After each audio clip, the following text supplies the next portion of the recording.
One, you're live. Oh, sorry, didn't see you there. Just checking the time. Never seems to be enough of it, is there?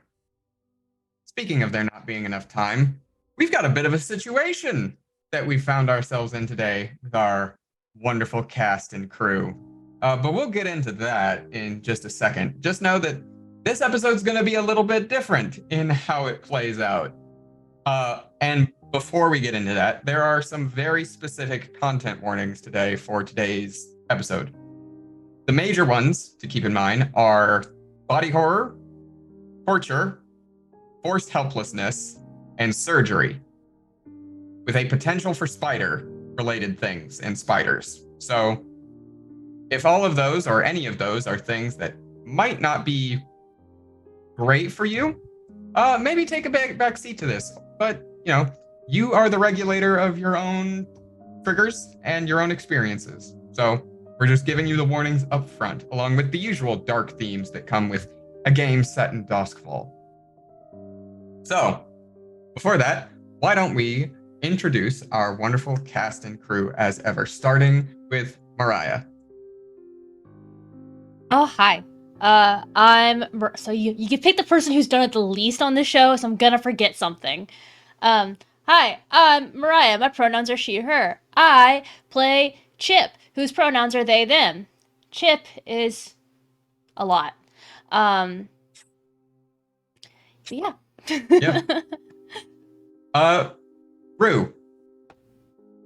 Hello, my name is Rue. I use they, he, or z pronouns if you're feeling spicy, and I play Silas Crow Heartroot, who uses he or z pronouns and finds himself in a bit of a pickle today.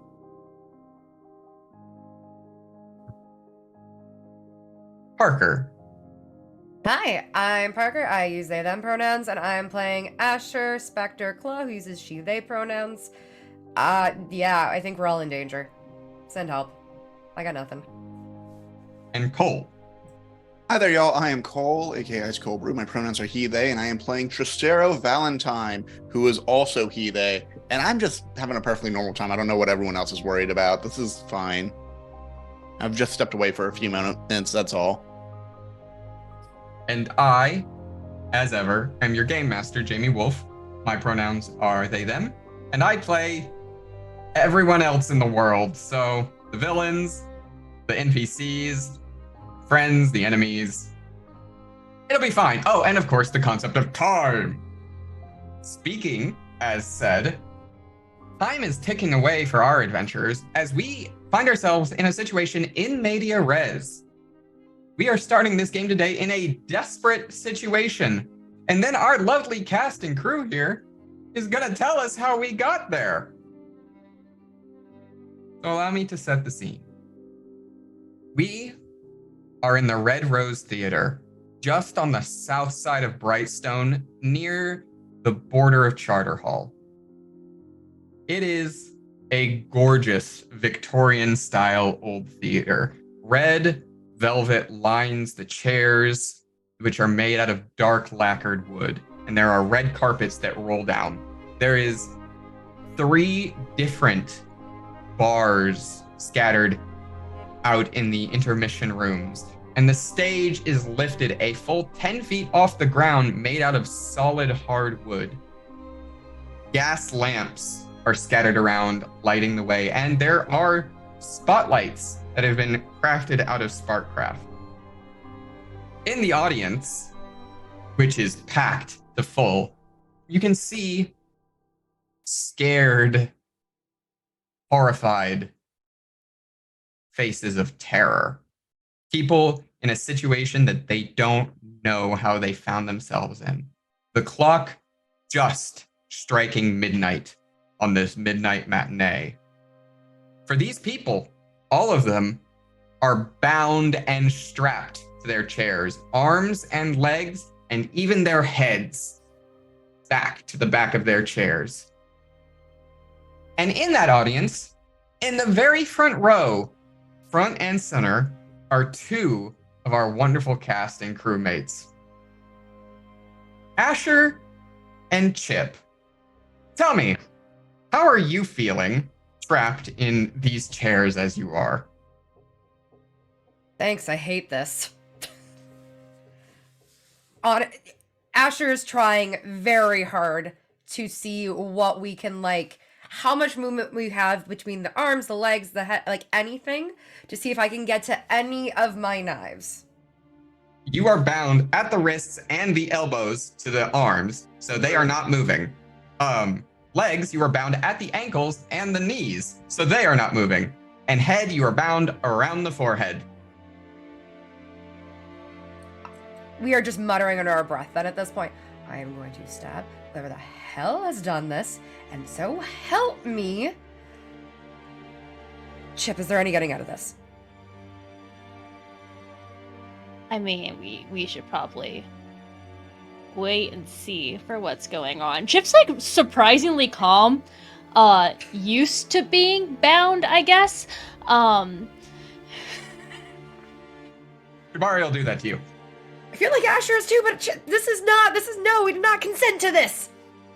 And Tristero, where are you in all this? I think I hear this faint sound of running water, like someone is washing their hands. Yeah, just, muttering happy birthday to themselves, just washing their hands very calmly, quietly, and faint screams going, let me just get clean first, and then maybe I can do something about that. I think there's a horror scene in this play. I don't remember. As Tristero has stepped away to go to the bathroom and is thus the only person currently not bound to their chair. But of course, speaking of being bound, there is none here that is perhaps more bound than Crow. For on the beautiful stage itself, there is a table. A table made of solid ceramic with metal legs covered in stains of dark brown and red. Bound to this table, arms and legs and head, we find our lovely Crow. And upon the stage itself, brandishing their arms wide, unable to see the face, of course, behind the goat mask covered in arrows in all directions, there is a figure. But the most dominant thing on the stage is not this table on which Crow is bound, nor is it the small metal tray of tools, sharpened scalpels and pliers and various other implements, forceps and the like. It's not even the figure in his goat-like mask, dressed to perfection on the stage. No. What dominates the stage is the apparatus behind it all. An organ that towers and dwarfs even the stage itself. An organ crafted on the surface out of wood, but in the place of pipes, there are large Sparkcraft-style tubes, inside each of which you can see a ghastly, ghostly figure made of mist.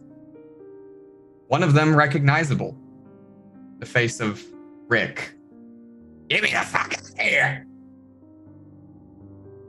The keys of this organ are ivory, but a very specific kind of ivory, ivory of human bone. And you can see that the opened harmonics of this organ on display for everyone has been crafted of ligaments and muscle tissue, tying up as sparks of ghostly energy move along them into this array of tubes. And this figure in the goat-covered mask, god damn it, my laundry machine. This figure in the goat mask, his arms spread wide.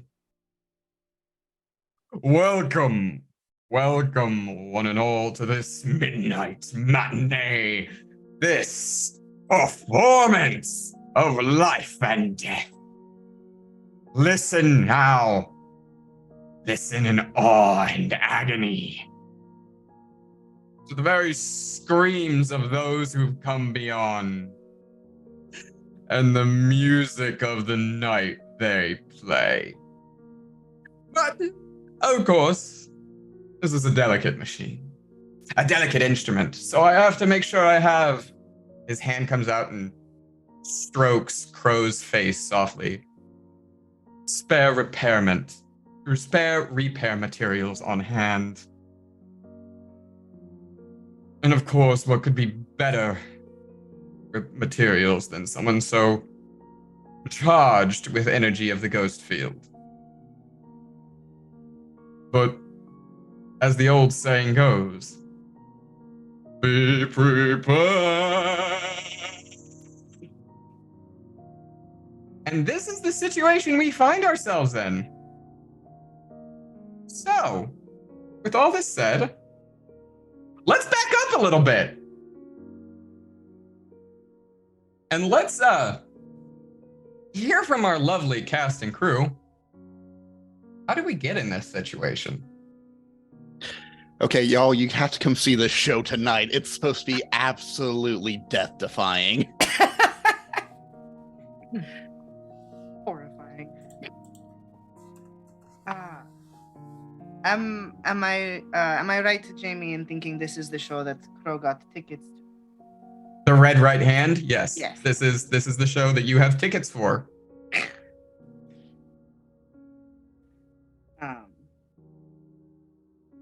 Well, in terms of that then, when Crow got them, he would have essentially immediately brought them to Tristero because they know that Tristero is very interested in the theater.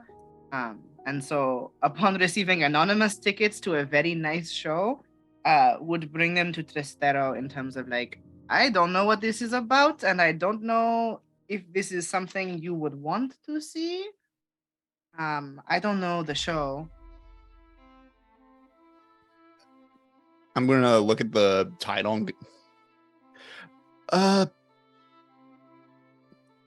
I don't think I've ever heard of this one either. It seems like it's a new composer. It's supposed to be an opera? No, and musical accompaniment. Okay. I could talk to Maestro Hellerin about the show. Maybe what are Hellerin's pronouns? He, him. Him. Maybe he knows a little something about it. All right. And I assume you're having this conversation prior to the show in your base of operations. Yeah. So, in this base of operations, we have, our usual spread, people who are the four of you. Most notably, of course, the most notable additions are Asher's father, who has made himself appeared and known, not just to y'all in general, but just he's here now. And actually, if you wanted to talk to him, he's currently out in the foyer of the little reception area of your base, getting a manicure from Scarlet. So, he's available, Scarlet's available, but who's to say whether or not you talked to them before this situation? We have one person who apparently went to talk to Maestro Hellerin. What about the rest of you? What were you doing prior to this situation? Pip's probably practicing their latest routine. In the base? Yeah. I mean, that's where they're hanging out. Might as well. That's fair. All right. So Chip was pole dancing somewhere in the gym. It's fair. Asher is probably not up in the rafters for once, kind of sitting down because keeping an eye on my dad and Scarlet, because that just feels like a recipe for disaster or for something really good. We don't know which. And basically they're poring over a notebook by the looks of it, just kind of going through what looks like pages upon pages of just notes that they seem to have, half listening to whatever conversation Papa Claw and Scarlet are having.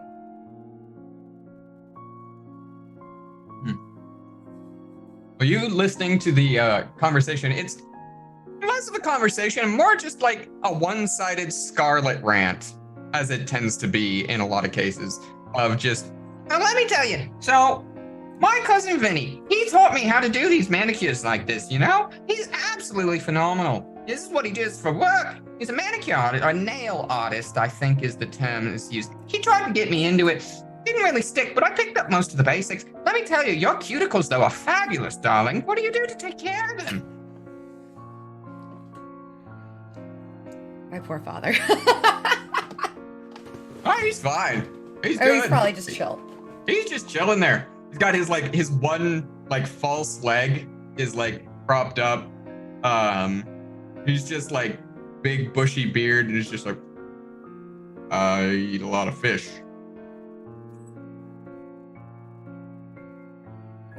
So, you're listening to that conversation. Yep. Well, It's great. Good lord. Well, Crow and Tristero have been having this conversation about this potential play. Crow So is this also one very. scene. Sorry. Crow is also looking at their own fingers and being like, ooh. Because it's been a while since he did anything good with them. Just that more, I should eat more fish. Yeah, truly.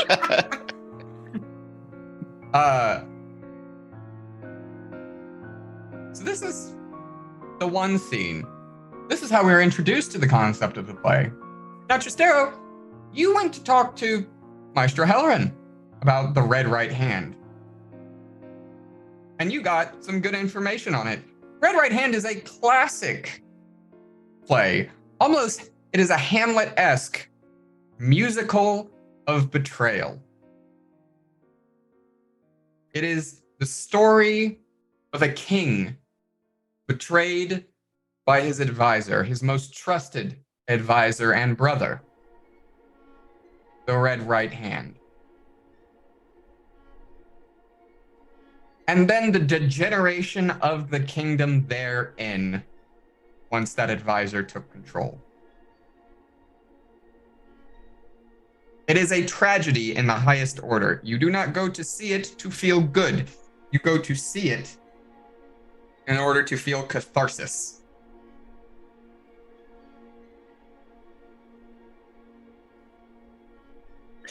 So, Crow, basically the entire play is about our city government and the empire at large.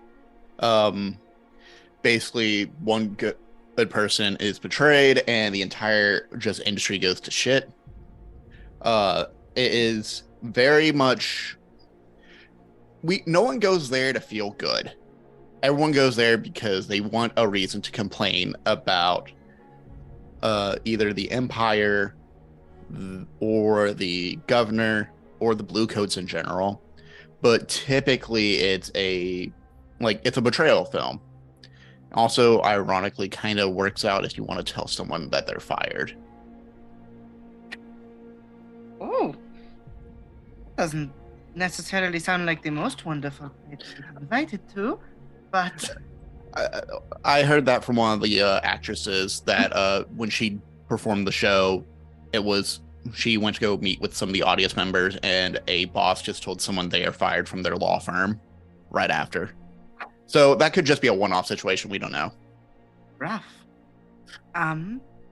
Well, seeing as we have what appear to be front row tickets, I mean, would you like to go?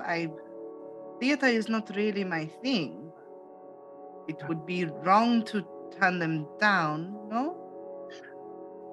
It'd be wrong to give up something free. How did you get these tickets again? Because front row is a pretty decent amount of coin. They were left in my office mailbox anonymously.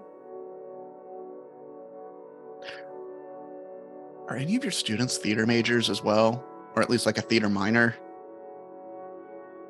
That's a great question. Are they? Not to your knowledge. Unfortunately, your discipline does not leave a lot of time that theater takes to commit to. Yeah. Not really. Esoteric mathematics is very time consuming. But it is, I suppose, possible. Some of my students come from wealthier backgrounds. It is possible that one of them got them as a gift, or perhaps got them from a parent and does not want to use them.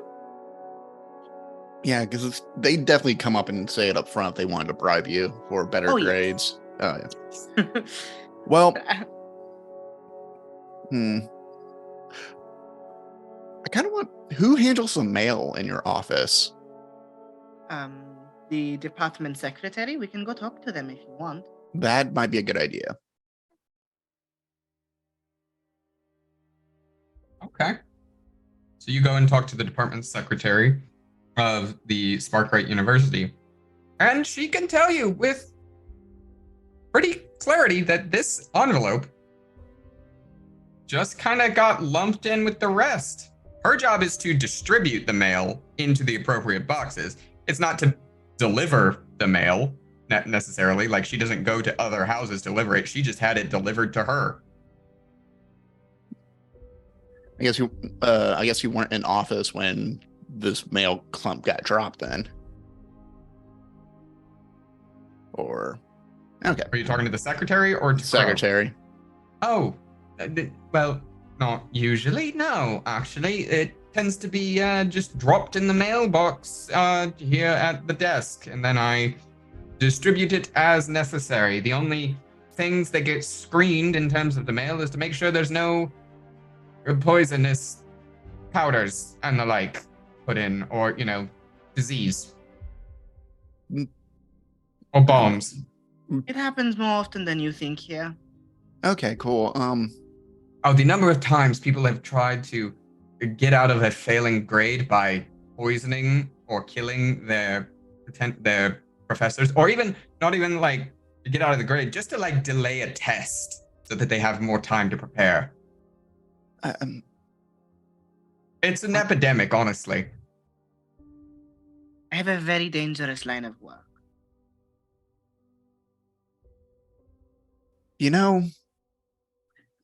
That raises a lot more questions than answers, but right now I need to find the answer to one question of who sent this. Which reminds me, and like the secretary takes a envelope and like drops it in a fire. Don't worry about that. That was for Professor Gertrude. Professor Gertrude has a very large chemistry exam coming up. And the thing about the chemistry majors is they're always more than willing to mess around with powders and chemicals. Is that one of the safe chemicals where they're like, if you burn it, it doesn't turn into a nauseous gas or anything like that? Or don't worry. This isn't actually fire. This is a sterilization chamber. It's just made to look like fire. Okay. Yes. To answer your question, no, if I'd put that in fire, this building wouldn't exist anymore.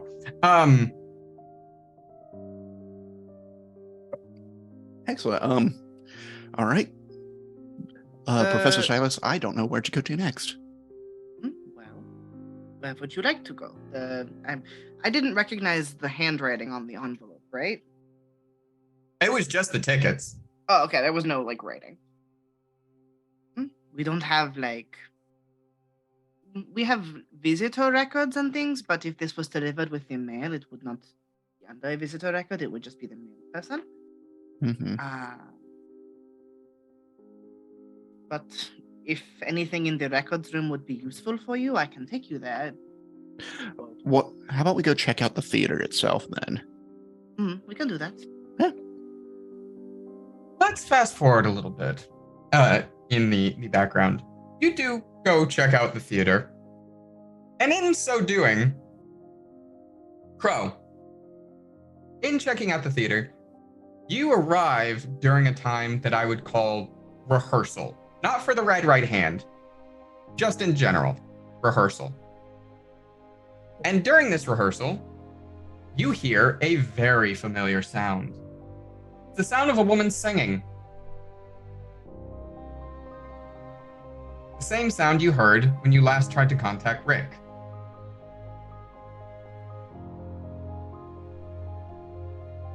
Hearing that as we approach, I stop immediately.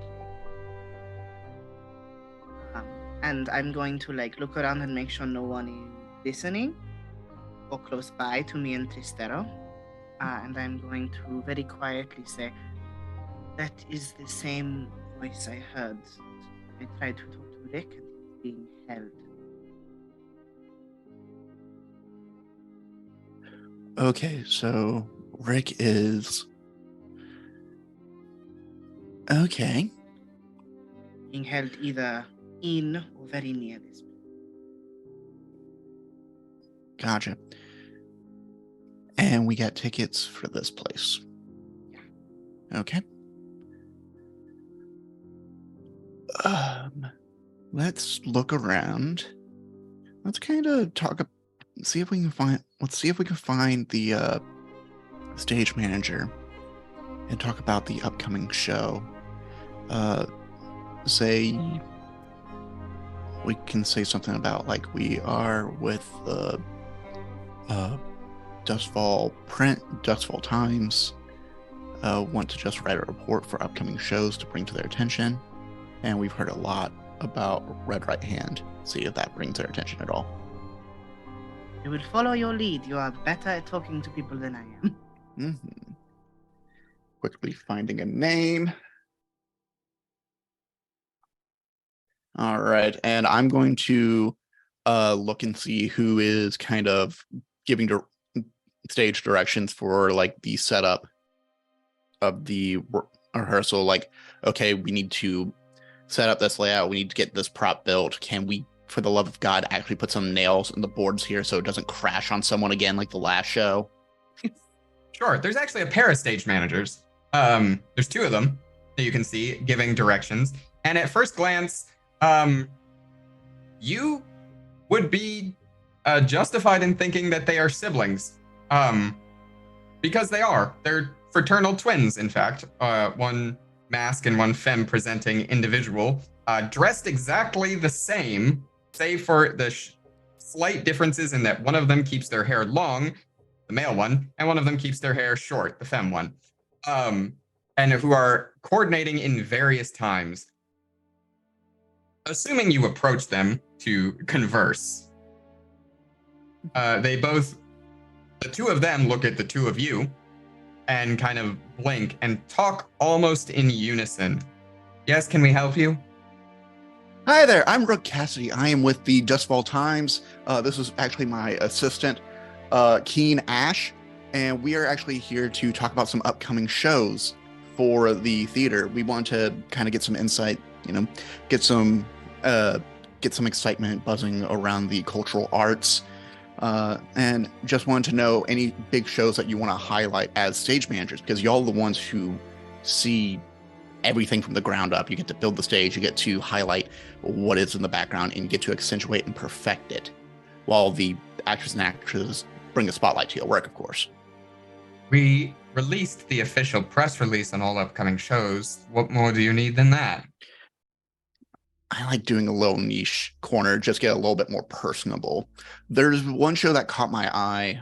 Maybe you've heard about it. It is the show about the king who gets betrayed by his brother, Red Right Hand. Apparently that's going to be playing the at Red the Right theater Hand. soon. They both kind of cross their arms and look at each other. That show's fucking cursed is what it is. Every showing that we've always put on of it, something goes wrong. Either by the end of it, one of the main actors has died, one of the technicians loses a limb, or at some point, our entire stage almost collapsed. We've had equipment breakdown. It seems that every time we've tried to stage this show, something has gone wrong. Thankfully, this time, nothing appears to have gone wrong, save for the small fact that our maestro has fallen ill, but we were able to find a suitable replacement. Oh, May I inquire about the replacement's name? Yes, the replacement's name is, what was it again? Harcross. Ezekiel Harcross. An Yes. eccentric of a man, yes, absolutely. Tried to make it as a playwright at one point. Didn't really cut it. Plays are a bit rote, predictable. But musical talent, absolutely. Really should have stuck to that. Probably would have made a fortune. What has Maestro Heartcross worked on in the past?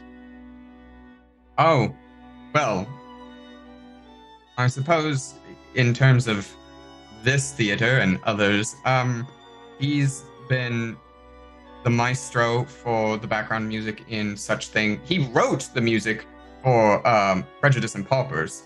He wrote the music for A Kiss from a Rose. He wrote the music for The Fall of Man. And he has performed, if you have seen it, he has performed it. It's simply that whenever he tries to write an actual show, it's boring. He writes it like he writes math. Like there's a formula that has to be done, and it will unlock the perfect show. But his shows are the height of predictability because of it. You know, a good show has predictable elements so that you can follow the tenor of it. You know, an unwelcome twist just ruins the ending or even the middle. But a show that's too predictable is not memorable. Out of curiosity, did Maestro Heartcross go to the university as well? Were they coming in from out of town? Maestro Harcross. I think he studied at the university. Yes, I think he did. He's definitely a Duskfall native, to say the least. He's, in terms of travel, he's traveled all over the Empire, performed in every city you can imagine. But he is a Duskfall native, born and bred. Fascinating. I will see if I can dig up any of our old reviews of Maestro's Harcross's old works. Thank you both so much. And just so I can give proper accreditation to the information about this, can I have y'all's names as well? We cast our names aside a long time ago. Just call us Lick and Spittle. Lick and Spittle, thank you so much. This is fascinating. I hope to reach out to y'all again for any future shows as well. Maybe get that little personal interview of how you came to be the fantastic stage managers that both of you showcase yourself to be. Sure. Come on by. The male kind of taps your shoulder a little bit. Handsome man like you, welcome anytime. Oh, before I forget, Keen, do you have any questions as well? Yes, not to be presumptuous, but do you have a copy of the program with the Maestro's biography so that we can use it? Well, our programs aren't actually fully printed yet. That is one of the other issues we've had. Even though the show is tonight, the programs are on back order. Trust me, we've been on the publisher's asses about it. But you understand, because this was a rather sudden change, so we're having to change suddenly. So we have the old programs that have all the wrong information, but I don't think you want those. Oh, no, I would like one just to see the differences. Kind of gives you one of the programs with the inaccurate information. Thank you.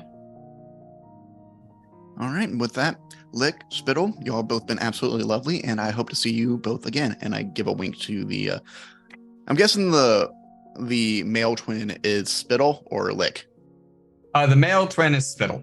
Okay, I was right. Got it. And I give a wink to Spit and walk away. All right. So here's that information you've garnered. So let's fast forward again a little bit more. I'm assuming you brought this information to Tip and Asher. Yeah. You have 8 hours until the show is on at this point for the tickets you have. What's Asher and Chip doing now that this information's been brought?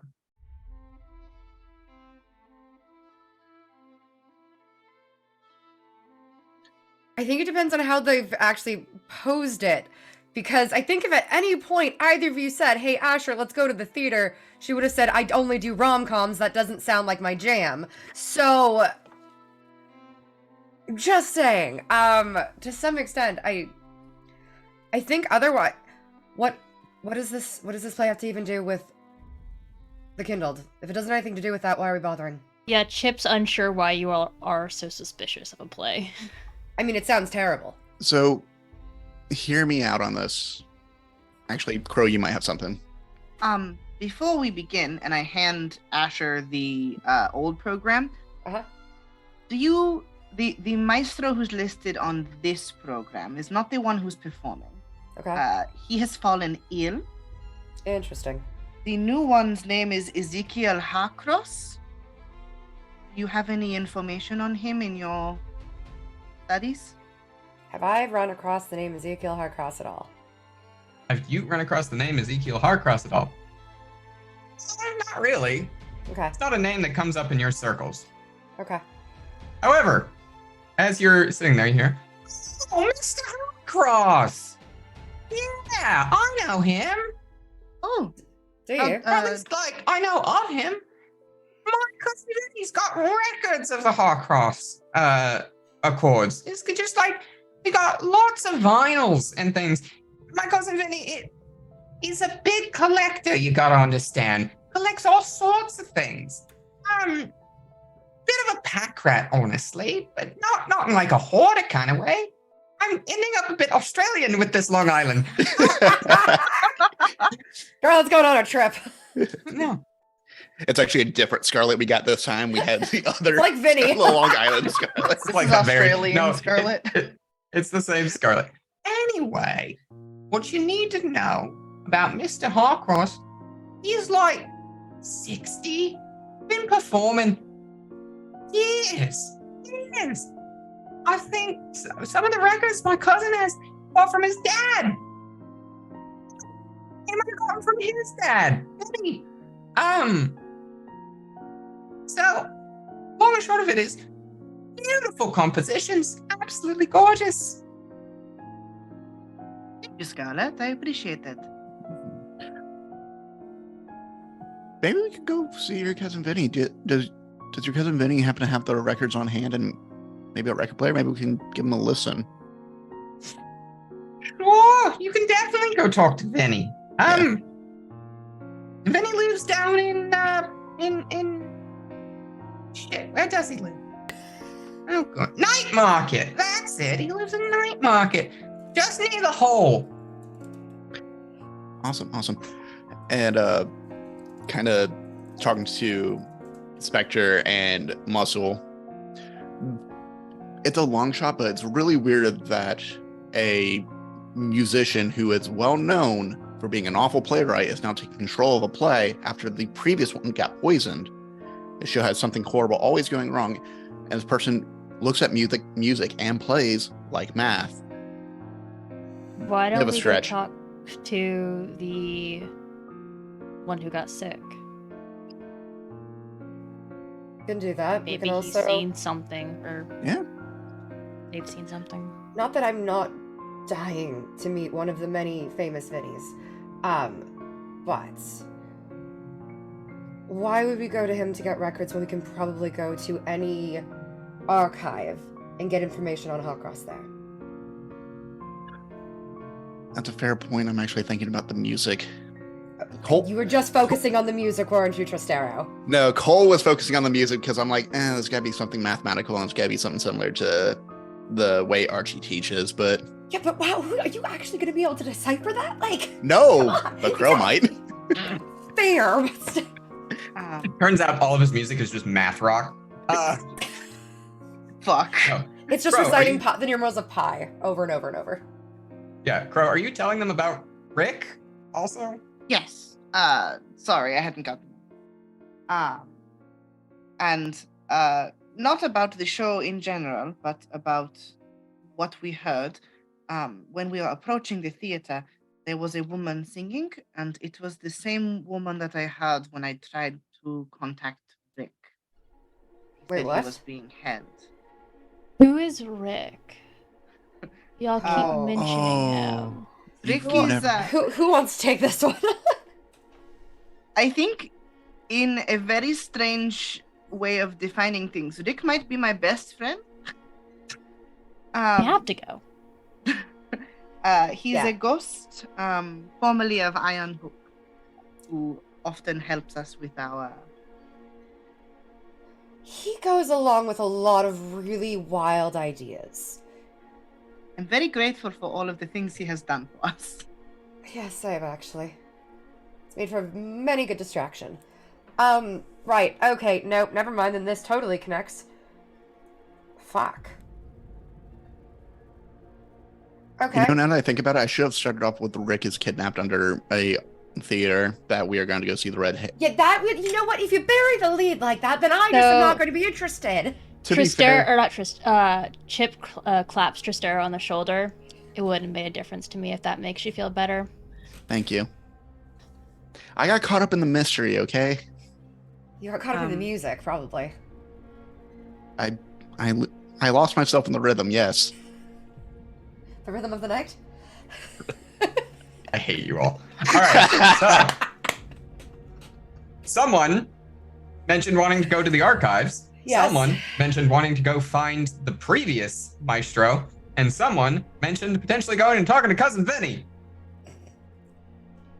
So where are we at? Who's doing what? Archives. You're down about 6 hours still to play. Yeah. We're best to divide and conquer on this one, I think, but... Yeah. Would you, Asha, would you like to come with me to the archives? Would love to. We think that Ezekiel may have attended the school or worked there, so we might Okay. be able to find their employment. Love that. And Chip, let's go talk to that poison maestro. Sure you don't know to talk to Vinny? Seems very useful. Slash. The Vinny conversation will have to wait another day. The mystery of the Vinny continues.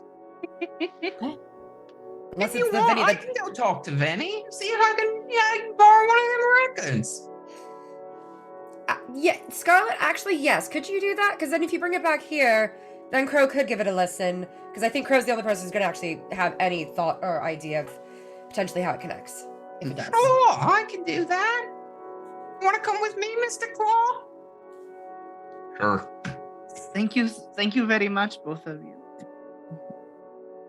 Pick all right. up dinner while you're at it. I think we should eat before we go to the theater. Just saying. There's a noodle shop like 3 blocks away from the hole in Night Market that's actually pretty good and fairly affordable. Yeah, if you don't mind. Almost everything by the hole in that market's affordable. It's not the By most the hole. desired real estate, so they kind of got to keep prices down. Fair. How can people not love the hole? Sorry. Despite, the easy access to the canal, it's not the most aesthetically pleasing waterfront. Anyway. So they go to do that. Let's start with the archive. So, at the archive, getting access to the archive, not an issue. Not a problem. One of you works there. So the information that you're able to get, very straightforward, actually. He was a student here 40 years ago, where he was a student of mathematics and, excuse me, a student of mathematics and music, as you would expect.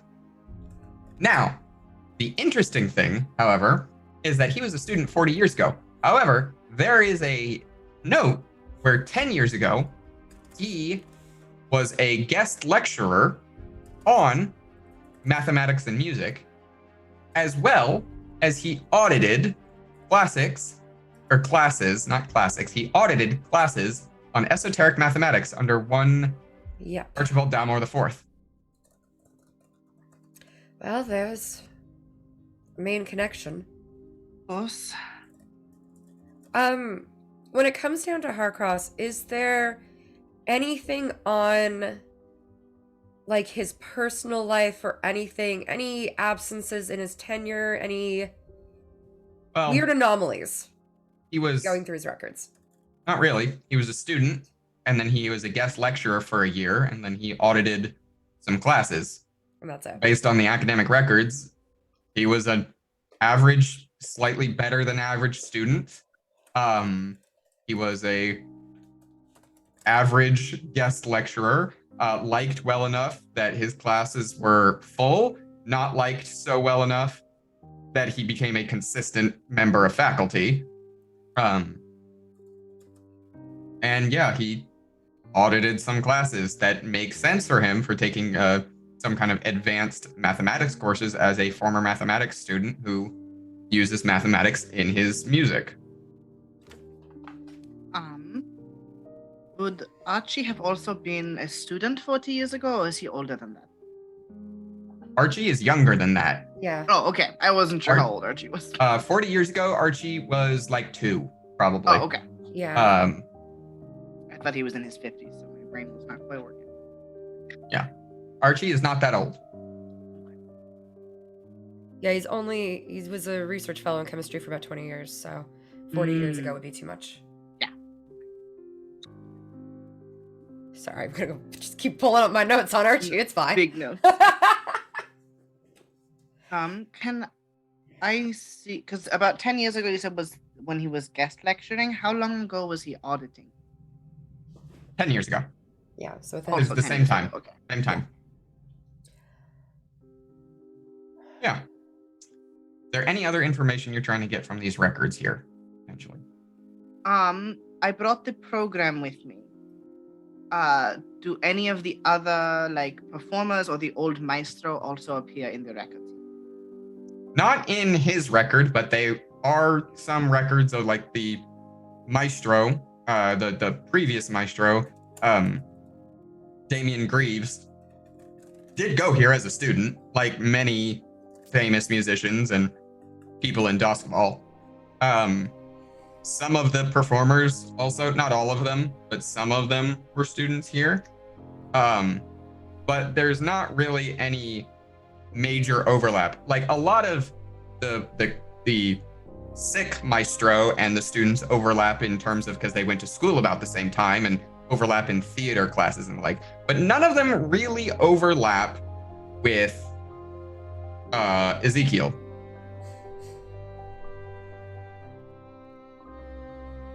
Interesting. Is there any name that recurs with Ezekiel at all? Like anybody that recurring, like a friend or somebody they worked with really frequently? Not really. Okay. Nothing that would come up in that file, not like that. Okay. Like the most recurring thing would be that, he audited 6 classes under Archie. Okay.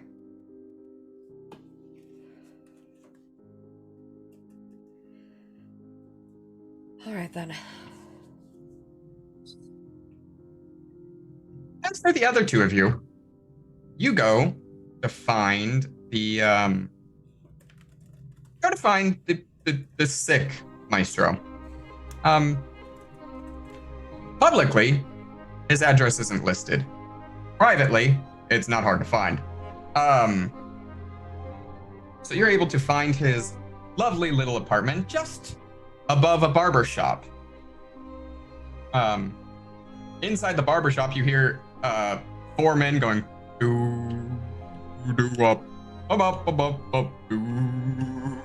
where a barbershop quartet is in fact practicing. Chip probably tries to join in if they know the song. Chip probably does know the song. It's pretty simple and straightforward. So you're definitely able to join in. And they accompany, they match the tenors and the basses, incorporate you into the song. And 3 out of the 4 of them, 3 of them are in the process of cutting someone's hair. The other one who's not there kind of saddles up to you as Chip, you're joining in the song. Can I interest you in shaving a haircut? New bits? I'm not gonna sing. But Chip probably points upstairs and like another time. He kind of like does a back saddle as he like does this and like tips his hat and directs you to the stairs. That is some talent. You don't sing. No. Have you tried? Yes. And I had dishes and pans thrown at me by Lem and Marasi last time I did.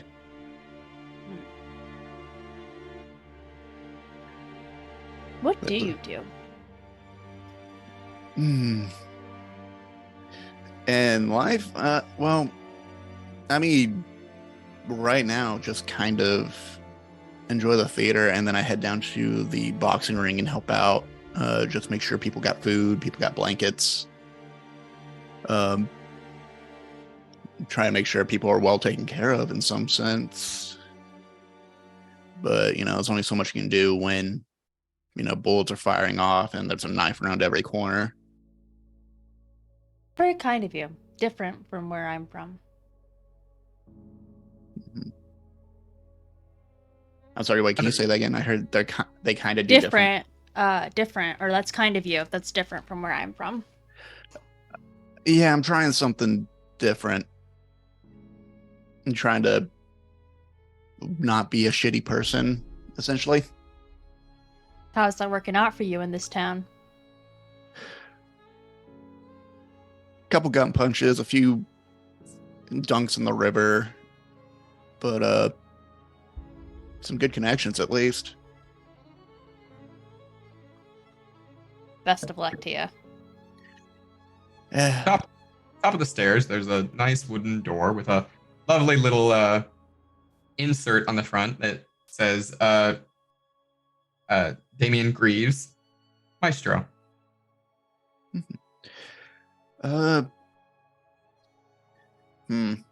Chip, do you think we should just say what our names are?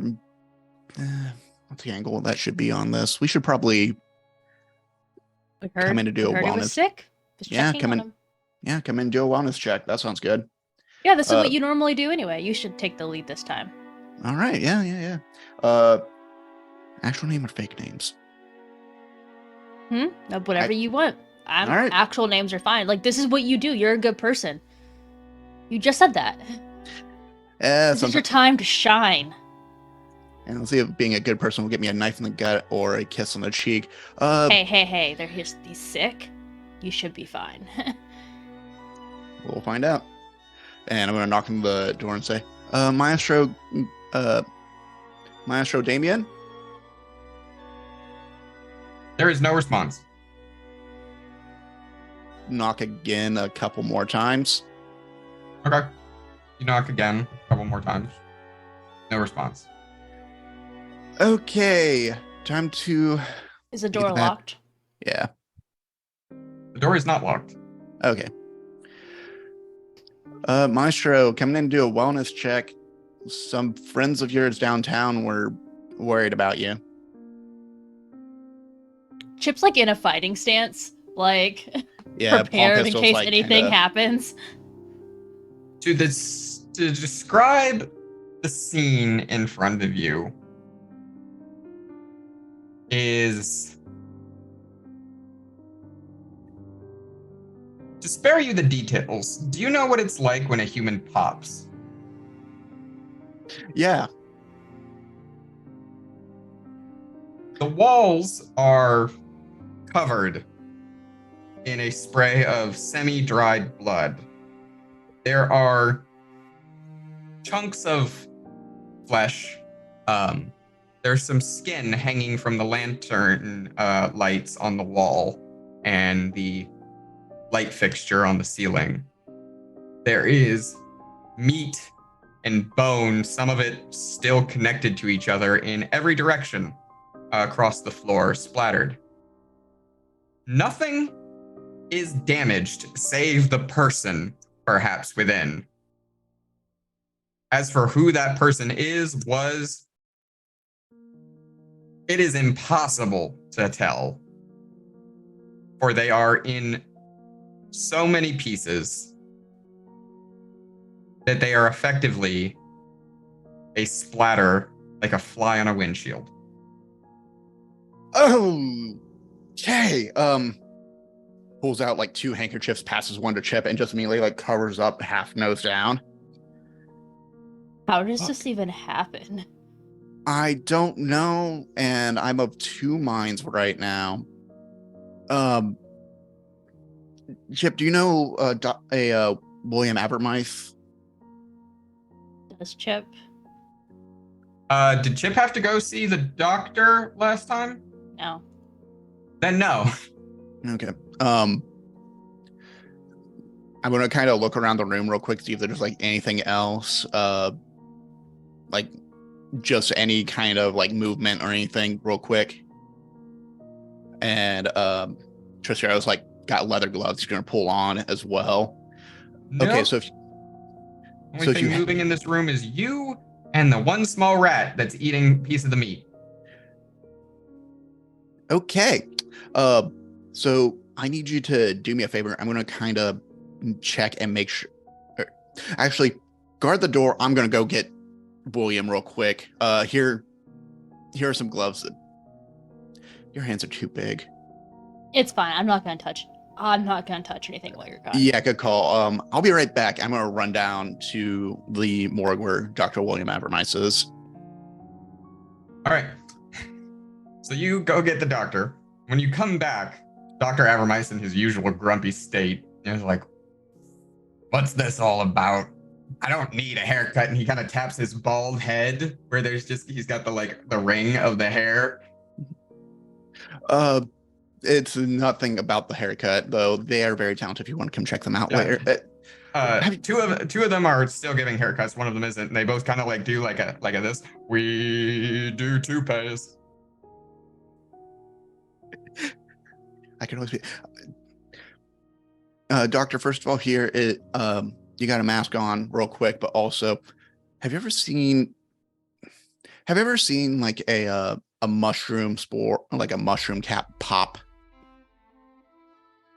Or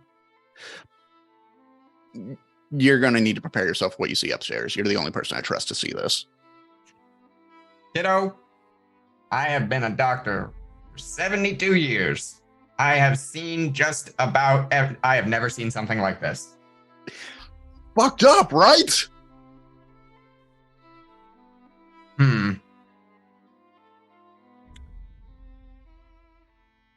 This is also why I had to bring you here instead of bringing the body, because the fuck am I going to bring? The wallpaper?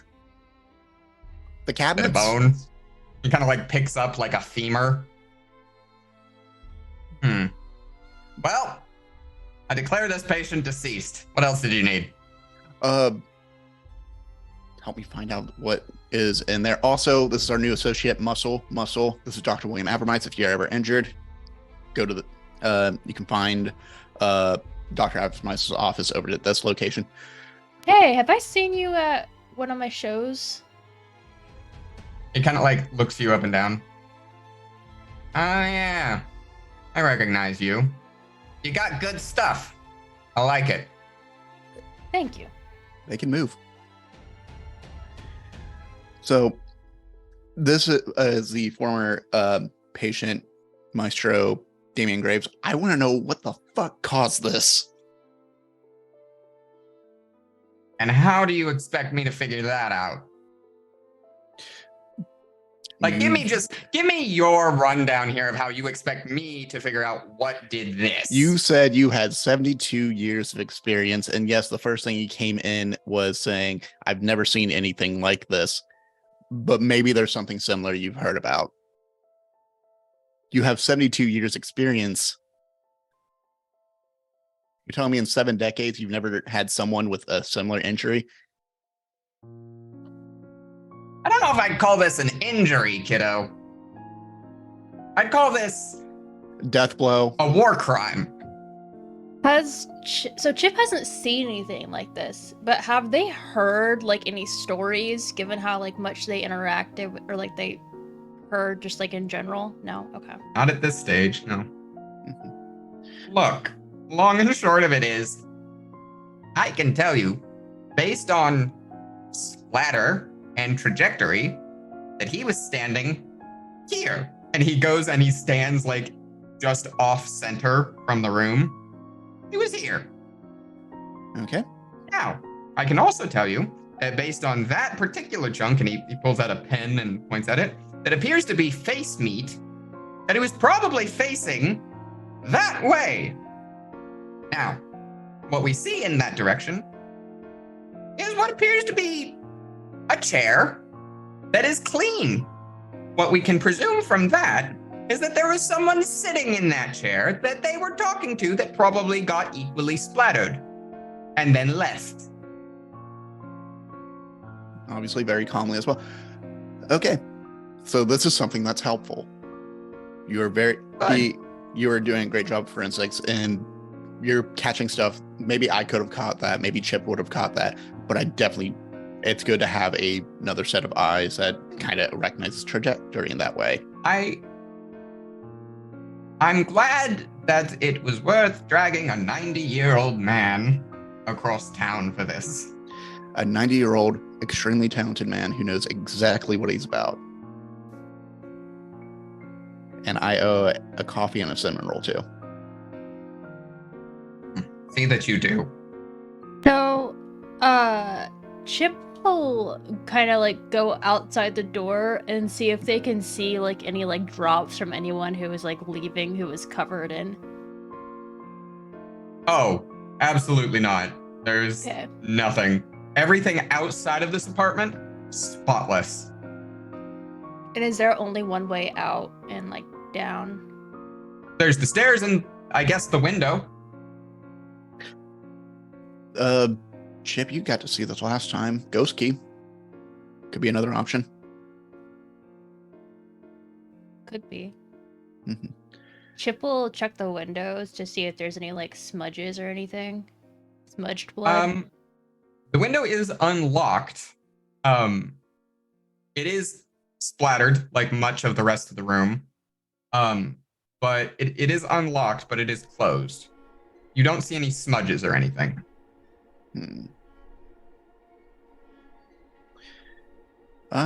Just going towards where the chair where it's perfectly clean. I'm just going to kind of, is there like a desk or a table side counter, something next to it? Yeah. Music box. There's a small table, like a small, I guess, working table, like a writing desk, basically. Okay. Start checking it, open up the usual drawers and then just kind of check underneath for flips, switches, anything tucked away. It's pretty much just working materials. You see score sheets for writing music. You see the play ballots for various things that he has been the maestro on. You see quill and ink. You see a small, like, carved into his desk in frustration, the line, "How is a raven like a writing desk?" But other than that, there's nothing of, I guess, what you say, value.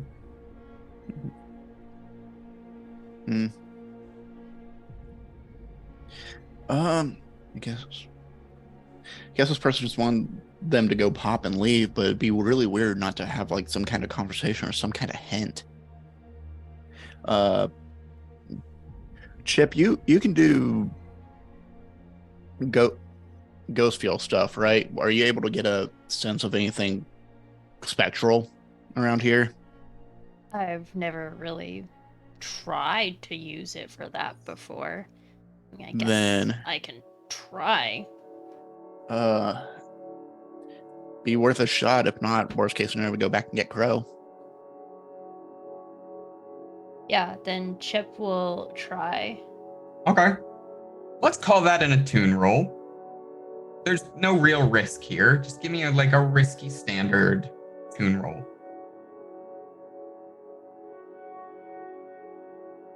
What do we got? That's the 2. Yeah, so Chip, you reach out into the ghost field for a second. You get enough to know there's something there that is off. And that's about it, because this is not your field of specialty. You've got kind of one particular way that you're good at the ghost field, and anything beyond that you probably need a little bit of practice at. I think there's something. I don't really know. It's not, doesn't seem like what I feel normally, but I don't know.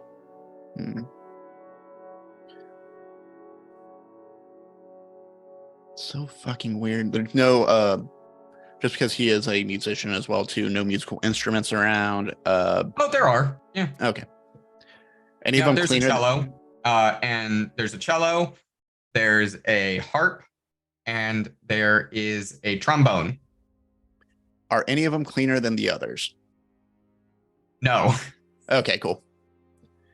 Is there any space in the apartment other than the chair that's kind of missing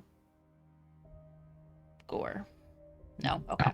Okay, It's nothing. the chair, and directly behind the chair into the desk and the wall there. There's like there's basically like a shadow of like empty spot space where the red has sprayed everywhere else. Okay. And yeah, nothing looks moved, disturbed. Okay, well. Wasn't quite the lead I'd hoped for. No, we definitely know that Hartcross is out for murder. I might. We don't know that it was Harcross. We can guess, but Yeah, I think Parker is. Asher is rubbing off on me right now. I'm getting suspicious of everything. I'm looking at the gather information questions on my character sheet as well.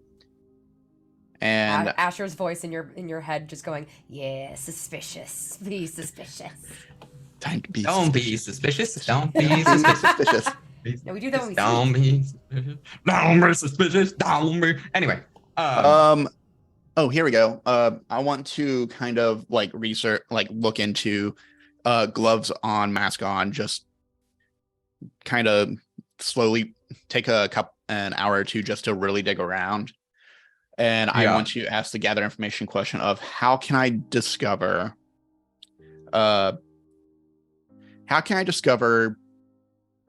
the method used to make the maestro go pop? So that's definitely something ghost field related. If you want to try to attune to the ghost field, you certainly can. Show us what you've got, Tristero. Cool. I'm gonna go ahead and mark arcane implements for later. Yeah, absolutely. And I did not take off my demolition tools from last time. Whoopsie. And I want to kind of push myself a little bit. Is there anything I kind of think about to do this with? Ooh, I'm marked by the Demon of Vengeance from the finale. Mm-hmm. How bad does this maestro want revenge? The dead one? The dead one. That's a great question. But sure, I'll give you a bonus die for that. Yeah, no. I can only push myself or take a devil's bargain. Damn. Mm-hmm. I will definitely just go ahead and push myself then. I'll go ahead and take 2 stress. And so that's 2 dice. I take a 6. You will take a 6. All right. So it takes some doing. You're in here for a while.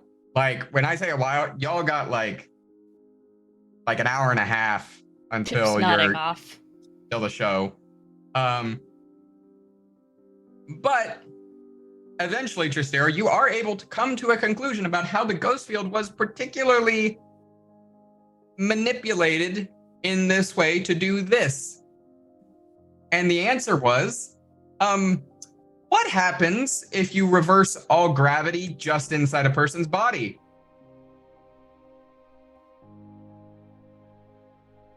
Oh.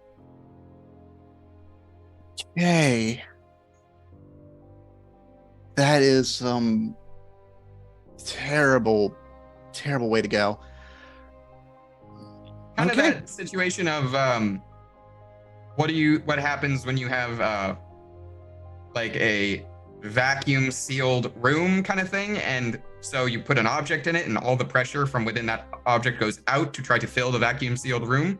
Now imagine you're in a room and you create an object in that room that has the same atmospheric pressure going outward in the same direction as the rest of the room.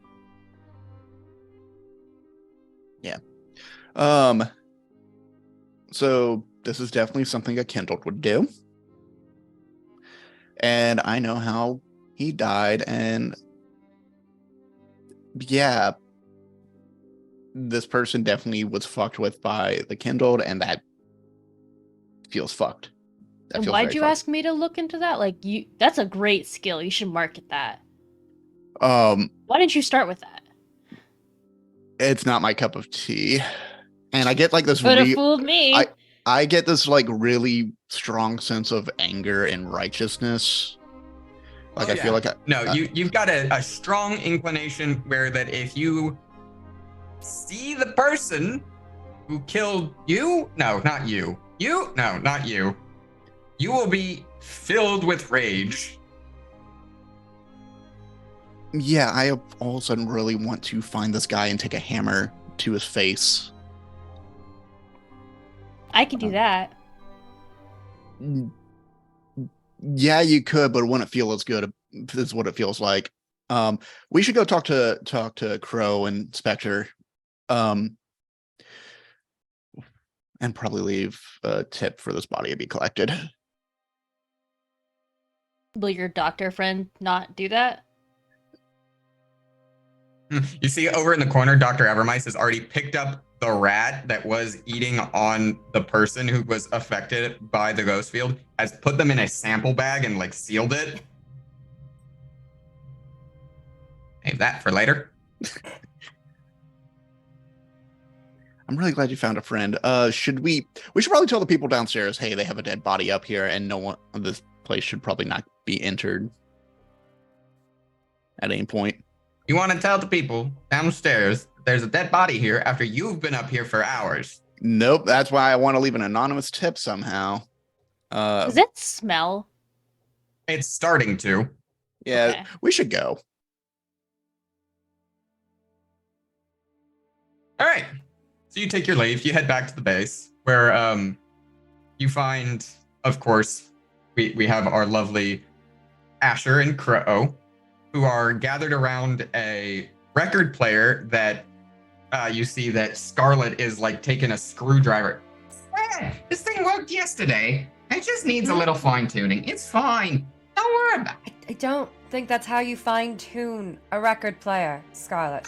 It's fine. I learned how to do this from my cousin Benny.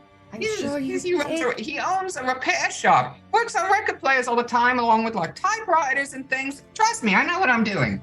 Uh-huh. Oh, hey, Scarlet, are you fine-tuning the record player finally? Thank you for doing that. I really appreciate it. Yeah. Anyway, I was able to get one of those records from my cousin Vinny. It's the concerto number 3. Nice, nice. By the way, the Maestro Grays is super dead. Oh? Ooh. Like, the insides are on the outside. Oh. The room was covered in him. Yeah. So I guess that you two aren't hungry anymore then, are you? You I see could there's eat. a nice there's some nice like noodles with like the churned up scrambled eggs and sauce in it, and some pork that is like some ground pork, all in like a nice light red sauce. You know, I was gonna say I can eat, but looking at that pork, I don't think I can. More for me. Yeah. But yeah, long story short, Maestro Graves is pissed that he's dead. And the person that did it Me too. basically did a mathematical equation of some sort to put a whole bunch of pressure inside the body, and it expanded outward. Yeah, and that Pilgrim. is very likely our Ezekiel Harcross, considering he studied both mathematics and music. And you know whose class he audited about 10 years back? One Archibald fucking Dalmore. Yeah. So, they're connected.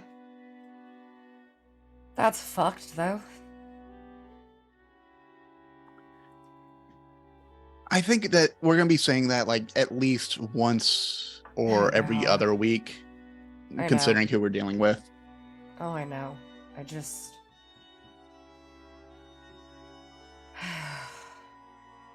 It's fucked. Guy sounds like a real asshole. Yeah. Yeah, he is. Which one, Ezekiel or Archie? Ed. Because the answer Archie. Y'all mentioned him for quite some time. The answer is yes. Surprised you're saying that, Crow. You worked for him. I mean, he wasn't at one point, then he turned out to be the biggest asshole, but it is what it is.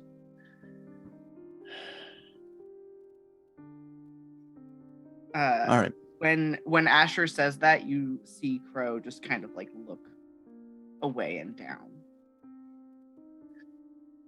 Crow, Spectre, remember, we all got fucking fooled by this man. Yeah, you're the one who hired him, though, and it got us involved. If it makes you Crow feel worked for better, him. if it makes you feel better, I was originally going to put a bullet in his head. Shame you didn't. Hindsight 2020, but then where would we? Well, We wouldn't have this wonderful group of people now.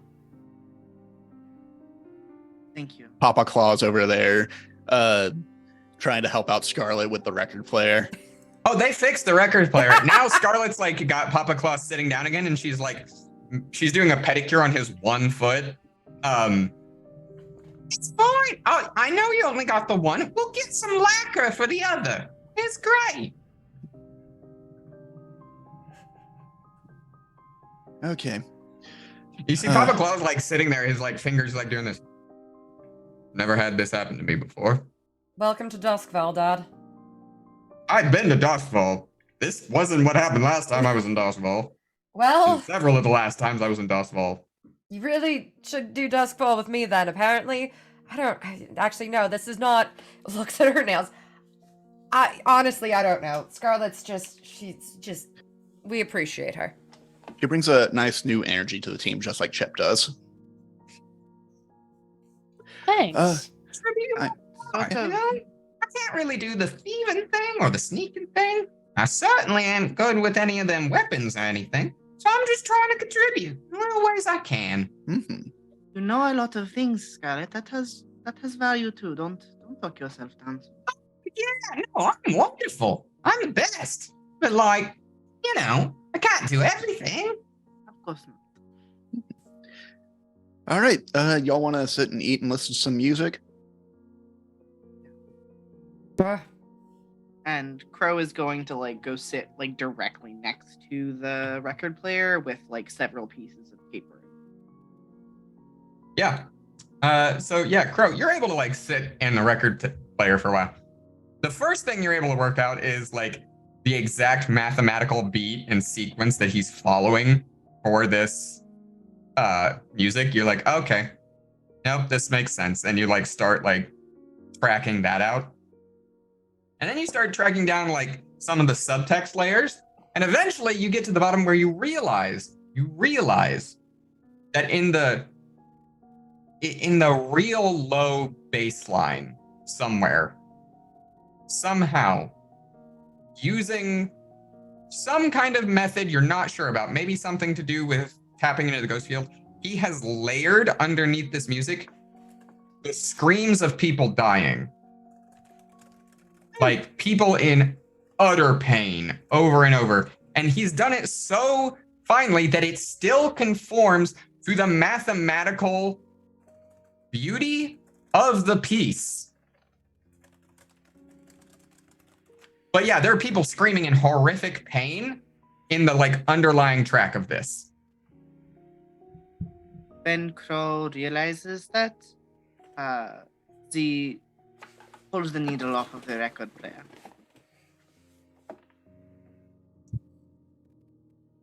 Now I definitely don't have an appetite anymore. How old is Do that the rest of piece? us hear it? Or is it just Um, digging in like deep mathematically. Yeah. not until Crow kind of using their close connection with the ghost field and their attunement kind of brings it to the forefront, basically. How old is that record? That one? Oh, I don't know. She kind of like pulls out the case that it came in, the slip cover for it, and like turns it over. Oh, 6 years? It was about 6 years. And that's. The pieces. Do we have the oldest one? Farthest back. Farthest back one that I have available. She kind of like starts sorting through some of the like couple of discs she got. Yeah, about this one. This one's from about, I don't know, 30 years? See if it's the same. I'm just curious as to how long he's been doing this. They're screaming in this one? There's not screaming in terms of there's not the screaming of people dying or people in pain, people being tortured or whatever. There is an underlying track. But what that underlying track is something more along the lines of imagine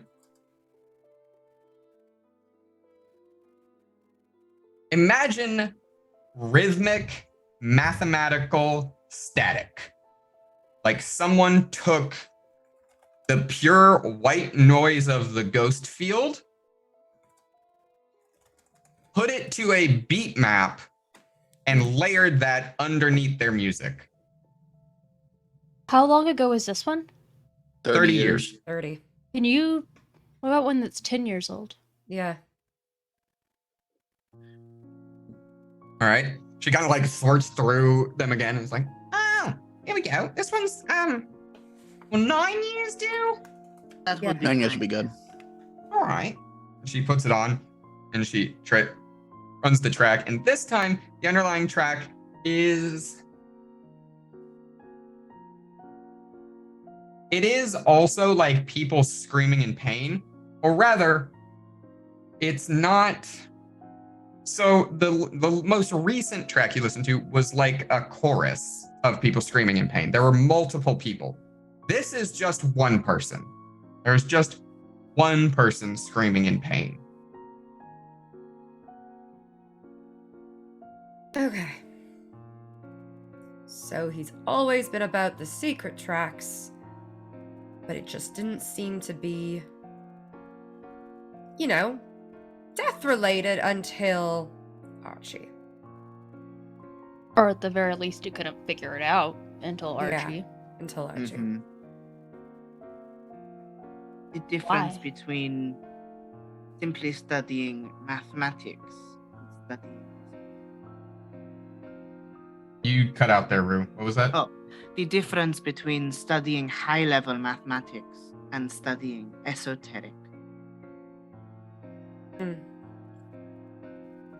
What good does this, like, why? What's the benefit?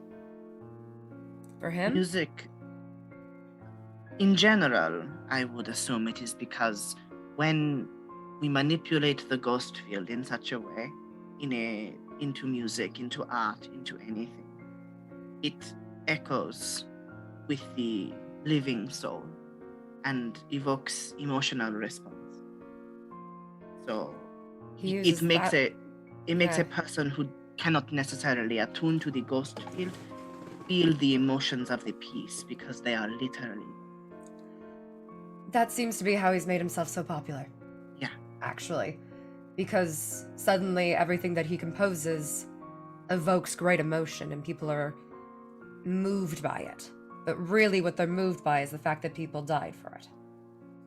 So moved that people explode? Seems to be part of it. That is a different equation, but I don't know when They that came. they do say music does move the heart. It's a bit more than a movement. Yeah. Yeah.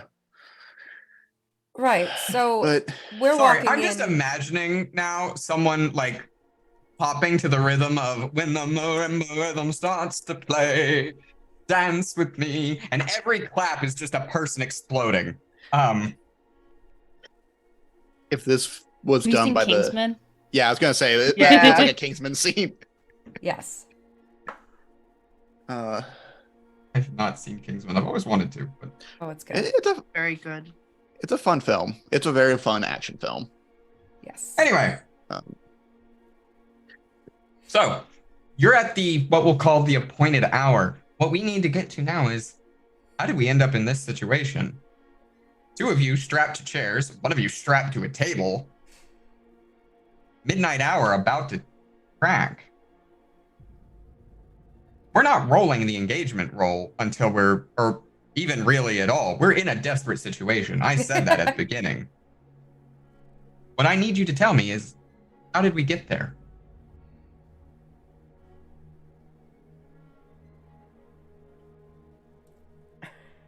okay, so we know Heartcross is performing tonight. We know Heartcross has something to do with was a professor 10 years ago.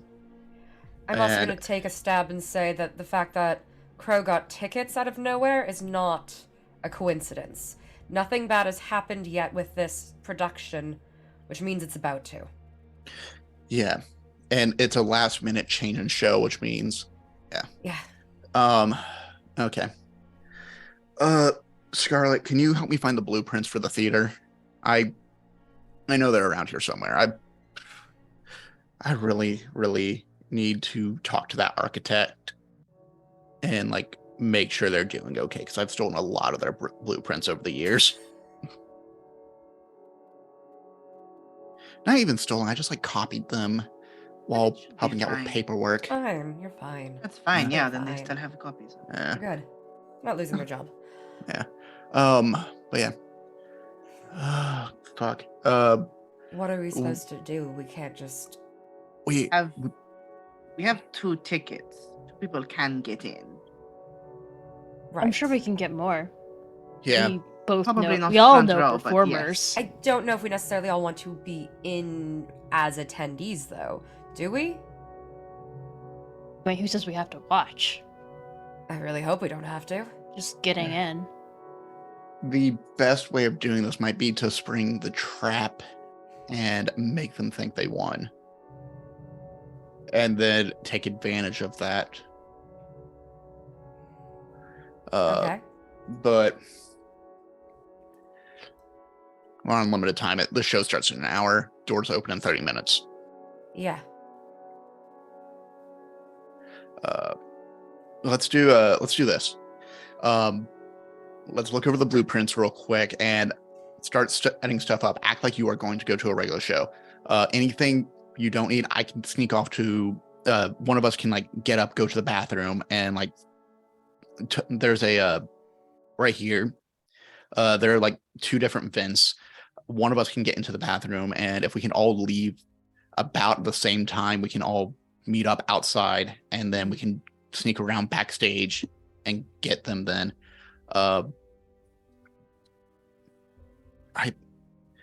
If we can get around to this, Spectre, and I'm going to say this up front. I want this to there to be like a hitch in the plan where like Spectre is actually supposed to go to the bathroom and get all of our equipment. Yeah. And instead I drank too much. And so I had to go to the bathroom and everything kicked off then. Okay. Yeah. Because that would be how we would probably actually approach this. Yeah. Right. So I think it Fucking makes... Tristero downed. He had 2 instead of 1 whiskey sour, and that was a bad choice. I should not have done this on an empty stomach. Be right back. So I think what we should do, let's send in Chip and Tristero in as the people with the tickets. Chip, you're pretty. You're gonna fit right in. Tristero, you're gonna fit right in. So I think the Spectre Crow show should be what goes on here. We'll get in, we'll kind of just, we'll see if we can get last minute tickets, whether it's nosebleeds or whatnot, we try for that. Aim for the back, and what we can do is then head to the bathroom. We all meet up there. And we try to go behind the scenes and see what we can stop. I don't know how helpful it would be, but maybe consider earplugs. Probably a good idea. Yeah. Good idea. If the music has those sorts of effects, it's good to have. Oh, I thought you just were saying the music was probably going to be bad. It So might I was- also be bad. But I said before this was already not the sound of something that I would enjoy, so. So how did I- Spectre end up in the chair? I think at some point, so if provided that like Crow and I ended up getting into the building and we were like nosebleeds, we're at the very back of the room at start, I see something going wrong with Tristero. Like I see Tristero get up and I'm like, what's going on? And so then I make my way down instead, don't see him on the way to the bathroom, so I go down to check on Chip. And then the light starts, so that I'm like, and get ushered into a seat. I love that. And Crow, how'd you end up on the table? I think I know that they wanted me here specifically. And something is kind of like going in circles in the back of my head about the fact that like if this is dangerous, it is because they invited me specifically. And so when Asha gets up to check on Tristero, I get up and start making my way towards the backstage area to see if there's anything like poised back there, like some sort of device or something like that. I'll take a little narrative control here. You go to the backstage, and as you are making your way downtown, walking fast, Making my way. actors pass, and you fall down a hole. A trapdoor goes in the backstage area, and you find yourself falling, not falling, suspended in midair underneath the stage. Not falling, but not touching anything either. There's 10 feet beneath you. Until eventually, you are ever so gently lowered down onto the table. The pressure that you feel pressing you down to it is immense. It is like someone has taken a stone slab and is slowly pressing down on you with it. As straps are put into place. And then the very table that you are on begins to rise as well, along with now as that pressure is released from you as you are strapped down. The figure I described before, immaculately dressed, a mask made to look like a goat with arrows going in every direction. And as they rise, the lights dim, and the scene I described at the beginning of this stream unfolds.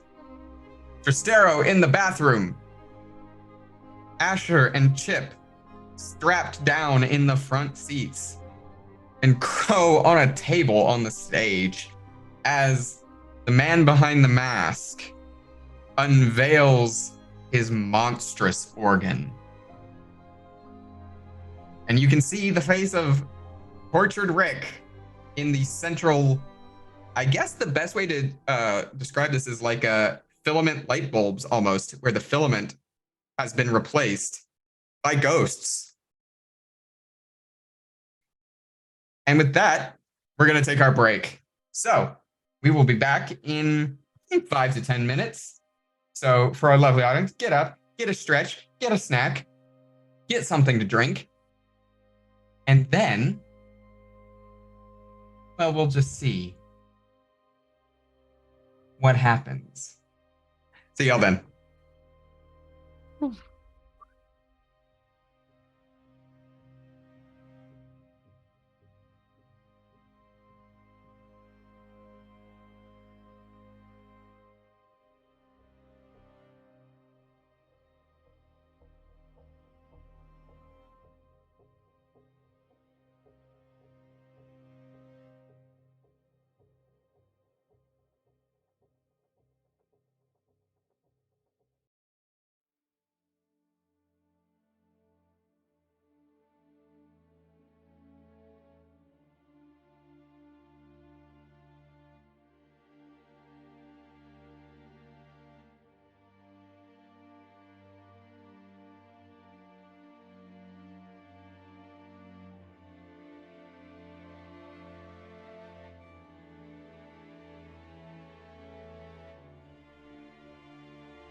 welcome back. As we have left our scene, we're in desperate and dire straits for our crew of... Calling them adventurers is a bit too... Scoundrels. Scoundrels is apt, to say I the would go least. with rascals. You're not little enough for that. Rapscallions. Rapscallions. I feel like that's more of a high seas thing, though. Anyway, regardless, Crow is on a table. Two of you, Chip and Asher, are strapped to chairs. And Tristero, you're washing your hands. As this is all going, Tristero, you can hear in the bathroom the resonance of the organ as it has begun to be played. And you start, it's a very dramatic dun, dun, dun, dun, dun, dun, dun, dun, dun, dun, dun, dun, dun, dun. And layered in that, with every note that is played upon this organ, there is an accompanying underlying wail from the ghosts trapped within that key. So much so that the note, each and every note, resonates through the ghost field. When that hits you, Tristero, in your adjacency outside of the direct contact, you feel the soul, the spirit in your body, something that you're not really supposed to feel, warp and resonate like someone took a tin sheet and is doing the whoop, whoop, whoop, whoop, whoop, whoop, whoop thing. Is that even with earplugs in? That is with earplugs in, yes. So just mutters, "Oh, I really shouldn't have gone back for that pork noodles. Oh God." For those of you who are in the direct line of fire, as we'll call it, for this organ performance, are you familiar with what happens when you expose a glass of wine to the direct frequency that it resonates at? It shatters. It pops. Oh, I thought you meant like the wine itself, like the wine in the glass, not the glass itself. Okay. Well, I mean, that thank you. splatters Yes. everywhere, so. Yeah, that's the thing. The glass shatters. The wine in the glass, in this case, the wine being blood, goes everywhere. And that is worth noting, as in the crowd, the three of you have a solid resistance to the ghost field. Not just outside of like your general interactions with it that you've built up over time, but you literally, as part of your crew, have the ability Ghost Echoes, which is from weird experiences or occult rituals, your members gain abilities to see and interact with the ghostly structures, streets, and objects within the echo of Duskfall that exists in the ghost field. And so, that resistance is definitely, that natural attunement to the ghost field is definitely helping in some degrees here. For a lot of the people in the crowd, not so much, as you start hearing of people's bodies resonating to the music. Tristero, I assume you're coming back from the bathroom. I'm grabbing the bag of tools and gear that we put in here just to kind of keep the cover going, and so essentially marking a heavy load now. You're carrying everyone's stuff, so yes. Yeah. Yes, everyone for your load. I assumed you didn't come in loaded to bear, so I'm gonna say mark medium, but you came in currently with nothing on you, more or less, except what you maybe could reasonably hide. Everything that would be in that load is in the bag that Tristero is currently holding. Except for the knives that permanently live on Asher's body. Yep, knives don't Except for count. the knife. Everyone knows knives never count. Neither do my lockpicks. Anyways. Yeah. They don't. However, they are currently Yeah. unreachable. Mm. Or are they? Where do you keep your lockpicks? It's a great question. I mean, I probably have a couple of sets. I mean, I got mostly my fine lockpicks. Where would I keep them that, like... Because for the most part, I would want them easily accessible, so they would have been tucked into any The sleeve, wristlets. kind of Yeah. Up here? Okay. Yeah. All right. That makes sense. So you might have access to those. So, we're in a desperate situation, folks. And as the music is resonating, your soul's wobbling in your bodies. And the screams and wails of 100 ghosts in agony and pain around you. It is the most beautiful music you've heard in your life. It touches to the very core of your soul. You will never, you think, hear music this beautiful again. And it horrifies you. So I have a question, and I meant to talk with you about this. But I had an idea for a weapon for Chip. So I think it's in Bloodborne. There's this weapon that's like a cane whip that like it extends.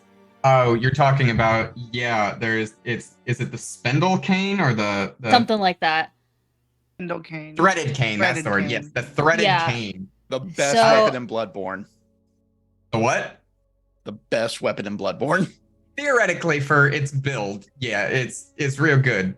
Yeah, I know what you're talking about. Yeah, so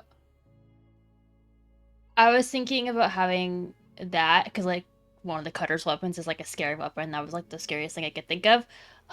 So would Chip have like that in their hand because it's a cane, and I imagine like they're holding on to it when they're sitting there. That would be your fine weapon, I believe. Okay. That is on there, but yeah, you could have that. It's definitely a thing that Wick built, but you can have that. So you have that resting against your chair, I assume, currently, where you are Oh, strapped so down.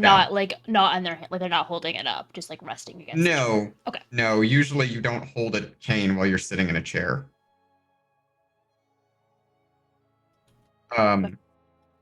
And remind me, Tristero, you're squeezing through the vents. Yeah? That's what you're doing? Yeah, I think I would probably be still in the bathroom, just like going through the bag of tools and weapons and gear, and just pulling out the blueprints and trying to find like an easy access point to get on either underneath the stage or backstage without being noticed. And Crow. Dear Crow, you are the closest out of everyone to this organ. You are also probably the person most attuned to the ghost field in this entire building. Possibly this block. Probably. What are you feeling? Like, I have never felt so much pain in my life. Like, both all of theirs and the knowledge that I have some part in the pain that they are feeling. It is like my entire body is filled with the suffering of all of these people. It That's an overpowers interesting- even the fear that I am going to join them. It is interesting that you mentioned suffering, for as he is playing the organ, there is a distinct snap as one of the ligaments that is being tied to this breaks. And you hear him let out a sigh, but it's a sigh of both agony and excitement in a way. And as he lifts his hands, you can feel the pressure in the ghost field as something he is doing continues to press keys and play the organ. And he turns to you, brandishing forth a scalpel and a pair of forceps. Going to need a replacement. Now, forgive me, but I'm not a surgeon. However, I do have 15 years of practice, one way or the other. So, kind of flips the scalpel a little bit and looks down at you, Crow. I promise, your screams will be the perfect accompaniment. Not if I And don't this is the give you scene- any. Fucking hell, that's raw. This is the scene where we're at. What are we doing with the man in the goat mask over Crow? Forceps and scalpel in hand. I'm bound. Is there something Yes. blocking my capabilities with the ghost field or no? Not necessarily. No. Here's what I'm going to say. No, not necessarily. However, there is overwhelming pressure from what is currently happening in the ghost field. And normally, to interact with the ghost field, it's very verbal, somatic, sometimes where you have to sometimes draw symbols, sometimes move your hands in certain ways, sometimes say certain things.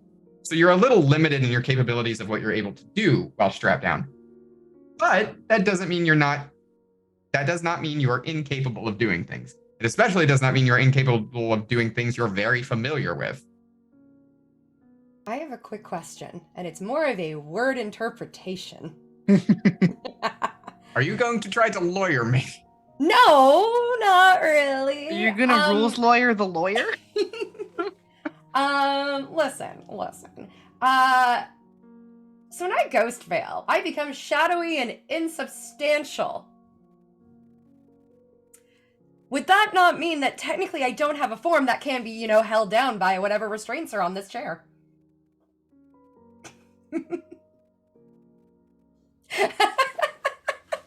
You shift partially into the ghost field, becoming shadowy and insubstantial for a few moments. Take 2 stress when you shift, plus 1 stress for each extra feature of it lasts more a few minutes rather than moments. You are invisible rather than shadowy, and you may float through the air like a ghost. So, you are shadowy and insubstantial. Mm-hmm. This is a pure matter of my interpretation, because it could be interpreted as insubstantial in terms of how you are perceived. Mm-hmm. Or it could be insubstantial in terms of literal physicality. Yep. I'm going to choose to make you roll for it. Okay. To Sounds see good. how well you're able to control that. Okay. Oh god. That's I going to imagine be a it's tune like- roll from you. We'll come back to that, though, because Okay. Crow was doing something, I figured, Yes. since you were asking about the ghost field.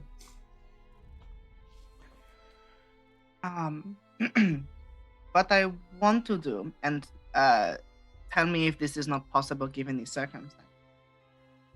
I want to connect specifically to the ghosts in the organ.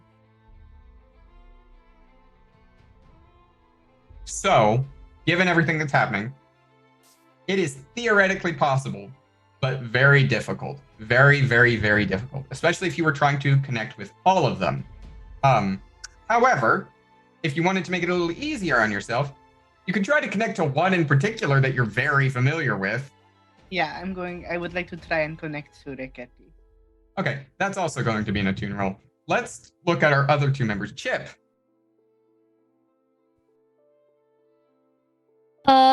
Chip isn't the brightest and may just try physically breaking out. Just trying to pull. Yeah. Okay. That's going to be a wreck roll if I've ever heard one. So we'll come to that. And Tristero, you're pushing a bag in front of you through a vent. I think actually, looking through the vents, I bet you there's a access to the catwalk where all the lighting is, Mm-hmm. and I think I want to get up there and Okay. be able to kind of look down. Yeah, I'm going to call that a prowl. Cool. So, in order of things, we're going to go reverse of everything I just said, starting with Tristero. Give me your prowl roll. Yeah, desperate standard, I'm guessing. You are in for the prowl roll. Yes, desperate standard. So make And, sure to remember to mark your experience for all these desperate rolls. Mm-hmm. And let's see. Let's start with the first question of, do you have a devil's bargain for me? Oh, hey, I level up, actually. If I take this next one, I need a... Do I want to add another point? I'll think about that later. Yeah, I'm like, think about that after this roll. So, do I have a devil's bargain for you? Yes, I do have a devil's bargain for you. A devil's bargain for you is that, you remember that lovely ghost that you kind of half interacted with earlier when you were investigating that might have a little bit of a bend towards vengeance? Yeah, my devil's bargain for you is that kind of like, it wasn't a full ghost. It was almost like a half consciousness that has taken up almost residency in your body through that mark of vengeance that is on your body. That is resonating in duplicate with your own soul. And I'm gonna start a clock and put a 4-tier clock. I'm gonna put 2 ticks in it. And if it gets to 4 ticks, those 2 spirits become inexorably linked. You know, You would will not be physically melded permanently. Your 2 spirits becoming one. Would not... That's a different line. I could say I'm going to go the actual safe one. It would not be the first time I've been haunted by ghosts, so I will happily take that devil's bargain. All right. This is only for this job thing, so I'm just going to put the clock on the screen that we can see, and then I'm gonna put 2 ticks in it like that, and that's where you're at, as that resonance being so close to it is causing them to vibrate together, kind of like particles in particle theory. That is double 3s. I'm so sorry. It hurts. It hurts a lot, and it's going to hurt more in a second. It certainly is, because you are unfortunately not very quiet. You, in getting out of the vent onto the catwalk, there is the unfortunate side effect of being incredibly loud, of dropping a bag full of metal implements from a metal vent onto a metal catwalk. As is the body of you squeezing out, and you misjudged the distance between the vent and the catwalk, and be a lot of noise of you getting on there. So the consequence that you have to resist here, if you so choose, is that you make a lot of noise, and the person underneath you is very aware that you're there. I'm going to resist that for sure, and the way I'm resisting that is doing that thing where, like, have you ever like laid upside down on a couch, just kind of watch TV, and then you need to like get up and you start like sliding down towards the floor and you just like catch yourself last moment? Yeah. I want to do that, and then I want to have the bag follow after and catch me under the chin, and I'm just holding it like that while I try to get myself adjusted. With all the blood rushing to your head, sure. Make me a prowess resist roll. Woo. I'll take a 5. That is a 5. You take 1 stress. All right. Oh, okay. So, now let's go to Chip. Chip, you're trying to physically out. Yeah. That's straight up wreck. So Like- I'm also going to push myself because I have not to be trifled with, which is you can push yourself to do one of the following, and one of those is perform a feat of physical force that verges on the superhuman. Okay. In which case, instead of having you roll a rec roll, just take 2 stress, and you just boom, just fucking break out. And you just Hulk, and you the straps on your legs break. Like they just break off as you kind of stand up. The one around your head also snaps. The straps around your arms turn out to be very well made and a little more situated. So the arms of the chair come with you. That's They fine. are still they're like what are they called? Like tauntauns kind of things? Extra weapons. Yeah, the Yeah, weapons that's kind of thing, awesome. except it's the arms of theater chairs that you have ripped out. You've got a nice cushiony, velvety side that's on your arm, and then just solid, dark hardwood on the other, like stained oak. So yeah. Anyway, let's go to excuse me, Asher. Asher. What's my devil's bargain? So what you're trying to do is you're trying to manipulate yourself out through the ghost field, basically. Yeah. So your devil's bargain is that when you resonate and essentially become part of the ghost field in trying to get out of this, you're going to become, let's call it a minor focal point through which the music is resonating for a beat, and that might have a consequence. Okay, that sounds good. I'll take it. All right. So go ahead and roll an attune roll for me. Okay. We are desperate.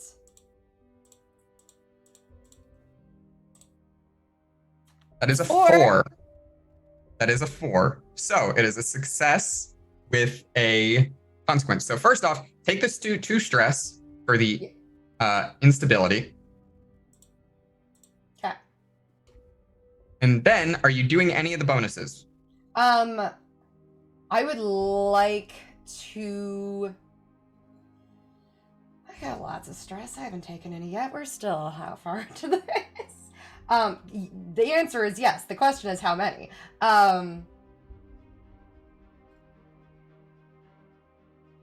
We're gonna go. Okay, we're just gonna do last for a few minutes and moments. Because if I can Okay, so you're gonna take 1 extra stress to make it last longer. Yeah. All right. Your consequence, however, Yes. if you choose to resist it, is that, as I said, you become a focal point briefly for that music to resonate. Yeah. And as that music hits, it emits in a pulse wave around you. And you and everyone, basically within a certain distance of you, will immediately take a level of harm equal to the number of traumas they have. Yeah, no, I'm gonna resist that. That is a resolve resist, then. That's fine. Like marked down trauma or Mix. figurative trauma? Marked down trauma. So, for instance, if Cristera has what, 2 levels? 1. 1, you would have I've been taken a good. level 1 harm. Yeah. The same would have been true for Asher. I think Chip has no traumas. Chip doesn't have any, yeah. So Chip would have been fine. Pro has 1. Yeah. 1 trauma. Yeah. So you all would have taken level 1 harm, and everyone in the seats around you would have popped. Yeah, no, and I didn't like that idea. Chips Also, I in rolled the a seats 6. around. Also, I rolled a 6 on my resolve, so we good. Yes, you take no stress because you Cool. rolled very well on your Thank God. roll there. But you are still, you're insubstantial. You are still a focal point, I will say, for the Okay. resonance, because you have decided to remain in the ghost field for several minutes. But you managed to basically vibrate into the ghost field and get out of the chair. And I'm making my way onto that stage. You are absolutely allowed to do that. Let's go to Crow last, but certainly not least here. You wanted to try to attune to Rick, essentially. Yeah. What are you hoping to accomplish with that? What is your end goal here? I want to do something kind of similar to what I did in the Firebug base, where I let ghosts through me, essentially. Okay. I want to see if I can make a bridge for Rick to get out of the organ. Interesting. Okay. Yeah, you can certainly try.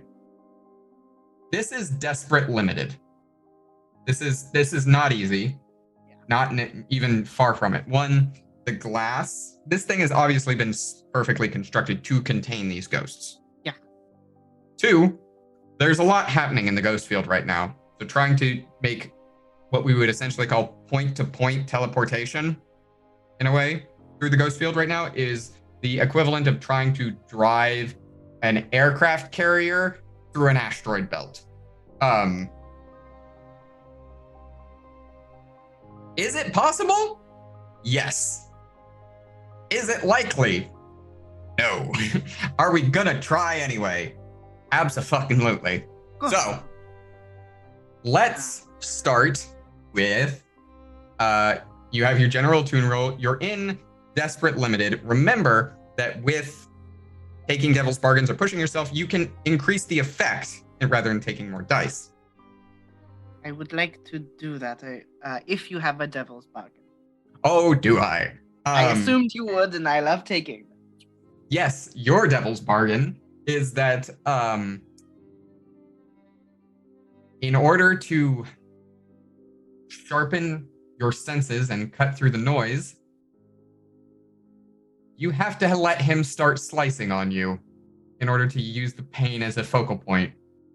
And you will at least take at least a first level of harm as he is doing that. I'm fine with that.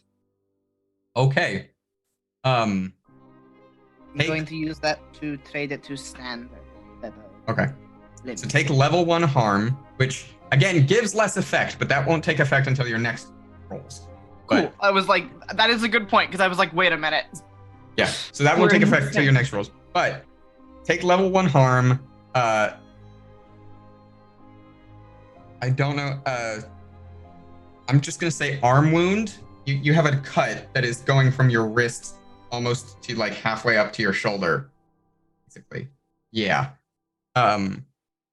Obviously bleeding as well as you would in this case. But yeah, you have big old wound. But yes, you have increased it from limited to standard effect. That was your Devil's Bargain. Is anyone helping? I'm trying to think because there could be like a flashback point, like after the Firebug base incident, and it's like a few weeks after, where we talk about what happened. I think I give you, because these guys are obviously all pissed. Everyone's all pissed. I give you the no, the thing turned to the ceremonial dagger. You don't have that anymore. Yeah, that's like to ash, It's right? gone, yeah. Yeah, that dissolved when you used it. I told you that. Yeah, I was trying to remember. I don't know why. I thought it just shattered.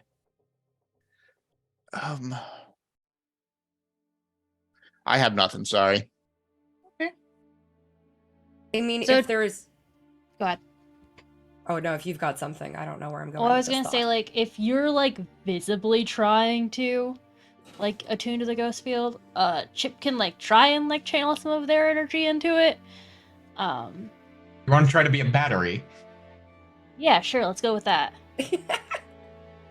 I will allow that. Sure. Take 1 point of stress as lightning, visible physically, just because of the sheer amount of ghost field energy that has now taken up this room. White lightning starts crackling around Chip, feeding into Crow. Okay, Crow. So that's either a bonus die or you can increase the effect again from standard to great.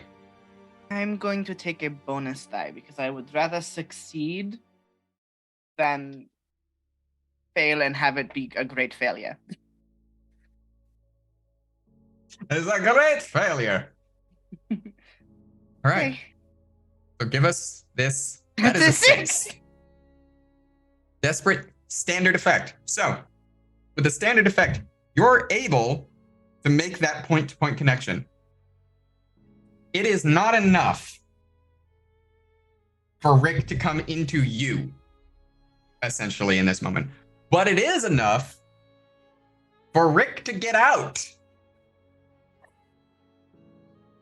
So Rick manages to, using you almost as a bridge, there's that crackling moment of was going to say white lightning from Chip to Crow and from Crow to Rick. And in my mind, for some reason, John Travolta's voice going grease lightning just started going. But that bridge links, and it is like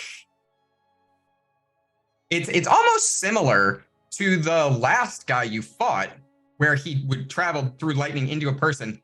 The lightning seems to close around Rick and then pass out of the tube that he is being kept in. But it doesn't quite make it to you. But Rick is free. He is also, however, in an immense amount of pain because he has been in an immense amount of pain. He is still subjected to the effects of everything that's going on in the ghost field, and he looks terrible. Like, you didn't think a ghost could look bad because they're dead, and things don't usually change about them. But imagine seeing a ghost that is now, like, gaunt. Like, gaunt. A gaunt ghost. Rick ain't happy. So Rick, thankful as he is getting the fuck out. Oh yeah, that's the point. Yeah, he's basically he's ghosting, and disappearing. But that is the point we're at. The music still echoes, and now seeing the 1.5 of you who have escaped, because one of you just stood up and broke the goddamn chair, and if you don't think he saw that, he definitely did. And one of you, in seeing that, sees that there's a chair that has emptied, and you did the one to have it last longer, not the one to be completely invisible. So there's this incorporeal shadow thingy that is moving across towards the stage. You see him snap his fingers almost to the beat, and instruments come alive. I don't know if anyone has ever seen the, like, armored tuba person video, or not video, image before, like as though, like, armored tuba person, like almost like a Dark Souls boss kind of thing. It's fucking hilarious. If you haven't, I suggest looking it up. Anyway, imagine several instruments: cellos, basses, tubas, a trumpet, a piccolo, getting arms, kind of floating, and standing at attention, ready to fight. So they pull Welcome Fantasia. to the dark absurdism. Yeah, it's Fantasia. That's what's happening here, except it's with instruments. It's Fantasia with instruments, and they want to kick your ass. Oh, that's unfortunate. So, what are we doing? It's a great question. Chip probably starts fighting instruments. Please do. What else are they gonna do? So, Chip, do you just, like, dive onto the stage and start going at it with the instruments? Yeah. All right. Chip, you have the, what do you have? You have, you have not to be trifled with. So, which is, this gang of instruments is the equivalent of a small gang. Do you want to push yourself in not to be trifled with in order to engage the entire orchestra of instruments on your own? Because otherwise, you're more like dealing with just the tuba. Okay, let's do it. Okay. Push yourself, take the 2 stress. You are now a single individual force. You are... Have you ever seen a dancer fight? I was just thinking that. Because it's... I was like, I bet they're like a dancer.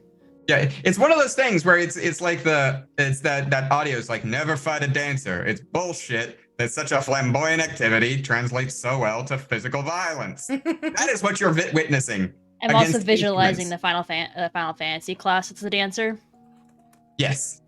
Just the incredibly muscular, lean form of Chip, basically doing, like, the equivalent of dance fighting to the music against these instruments. It would be hilarious if people weren't actively exploding in the audience. The guy, the man in the goat mask, he's uncaring. People are distracted. He's going back to his surgery.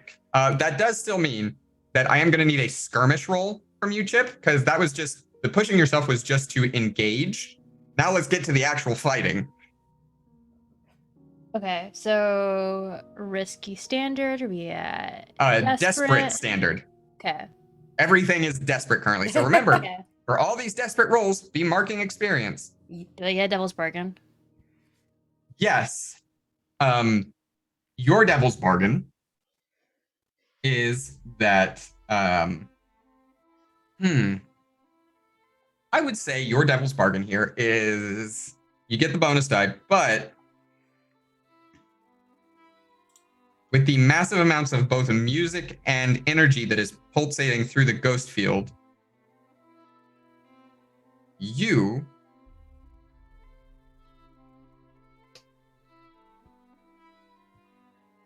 once you start dance fighting, you have trouble stopping. Yeah. That's Chip. So, go ahead and give me that skirmish roll. It's desperate standard. You get the bonus die, or you can push it to desperate great. We're gonna do the bonus dice because I really don't want to fail this roll. All right. 4. So, that is success with consequence. So you are actively beating the shit out of these instruments. There are dented tubas. There are broken strings and wood on the cellos. However, splinters and metal are a thing. So your consequence here, unless you choose to resist it, would probably be, I want to say level 1 harm, shrapnel. I'll take the harm. Take the harm. You won't do a prowess resist. No. No. I'll trauma out. I can see it. I'll trauma out. That's so fair. It is worth noting that you get a bonus die on all resistance rolls, remember, because of your gang feature. And also, traumaing out's not necessarily a bad thing when you have no traumas. Exactly. Yeah, I did it know all the that, time but last Chip's season. like the fighter. So, like, if Chip stops fighting and all these instruments go and attack someone else. Actually, it'd be less that Chip stops fighting and more that Chip can't stop fighting and dancing, and that would be Chip's traumaing out in the background. Oh, so okay. So if we're okay with that, and it's not like the trauma out where it's like you're useless entirely, then I'm okay. You with won't that. be able to do anything else in the scene, but you will basically just be fighting in the background the rest of the Yeah, scene. then I'll resist it. Okay. And who knows? Maybe you'll get a crit and subtract a stress. Okay. So then So remember to give bonus yourself a die? bonus die because you have that feature. Yeah. Okay, That is cool. a 6. You take no stress. Cool. So you have not traumatized out yet. Love that. So that's what Chip's doing. Chip's fighting instruments in the background. What about the rest of y'all? I love Chip right now. Because they're dealing with the instruments that I was like, absolutely not. Asher's trying to get up onto that stage. And then we're of two minds, and I don't know which one we're going with, but I think the one we're going with is if I can go stab this guy, I'm going to. With one of the knives that I'm sure was in my boot this whole time. Mm-hmm. Okay. We're going to call that a prowl roll because of how you do those things. We'll come back to that. Okay. What about you two? I have a couple ideas. One is I would like to break the machine. The other is I see the guy that murdered me, but also murdered the shit out of the previous maestro. And man, I happen to be looking over what a large weapon is. It's really wild that I can just pull out a hunting rifle. Be even better if I can put some ectoplasm on it, huh? Hey, you know what else you could pull out? Just like a fucking grenade or sound grenade you could throw at the fucking organ. Wick does have those sound grenades, doesn't he? That's an option. That's You an could option. also pull out the hunting rifle and try to shoot the asshole. No, I just put a point in wreck. I'd rather wreck things.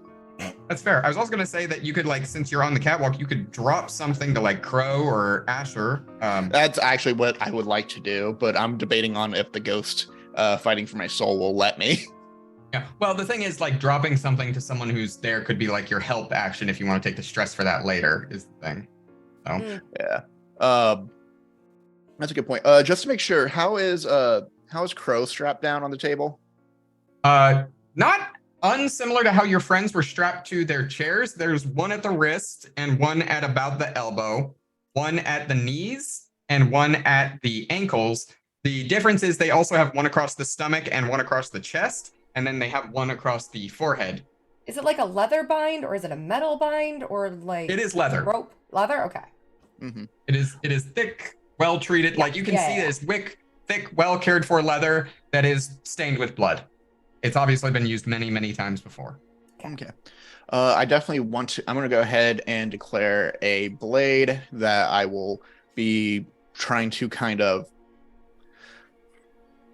That's not a good way to like give someone a way to break themselves out, huh?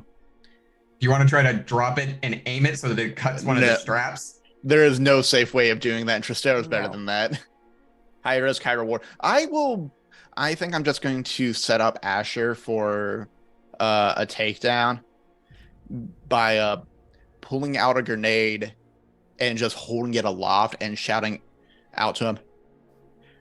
Shouting out to Heartcross. Hey, asshole! Maestro Dabian sends his regards, and throw a sound grenade right to the machine. Into the machine. All right. Yeah. Cool. Well then, that's going to be a rec roll. We'll come back to that. Crow.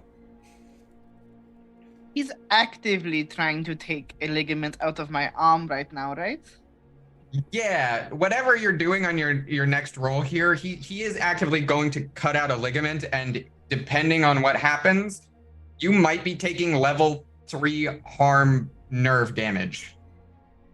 Cool. I'm going to turn to my new ally, and I would like to channel the Demon of Ash and Flame so that the arm he is working on gets unbearably hot. Interesting. Fascinating. All right. Go for it. That's an attune roll. That is desperate standard. Okay, well, I'm going to constantly remind you to make sure you're marking experience on these desperate rolls. Like, it's still limited for me though because I am actively being cut open. you are actively being cut open, so you have that level 1 harm of lesser effect. Yeah. He's got the forceps that are being used to like hold you open. He's in the process of actively starting to cut a ligament. You hear from above, "Hey, asshole! Maestro Damien sends his regards." And there's just a click. You don't know what that's about. You are able to look straight up though, and you can see Tristero on the catwalk, which is hilarious. You're like looking at his feet. Getting a wonderful view of your boot prints. Yeah. So go ahead. We'll make that an attune roll. So it's desperate limited for you. I mean, your devil's bargain here is that you are conjuring fire, more or In a less, theater? with an open wound. So we're gonna like take that level 1 harm and eliminate it, and just upgrade immediately to level 2 harm, improperly cauterized wound.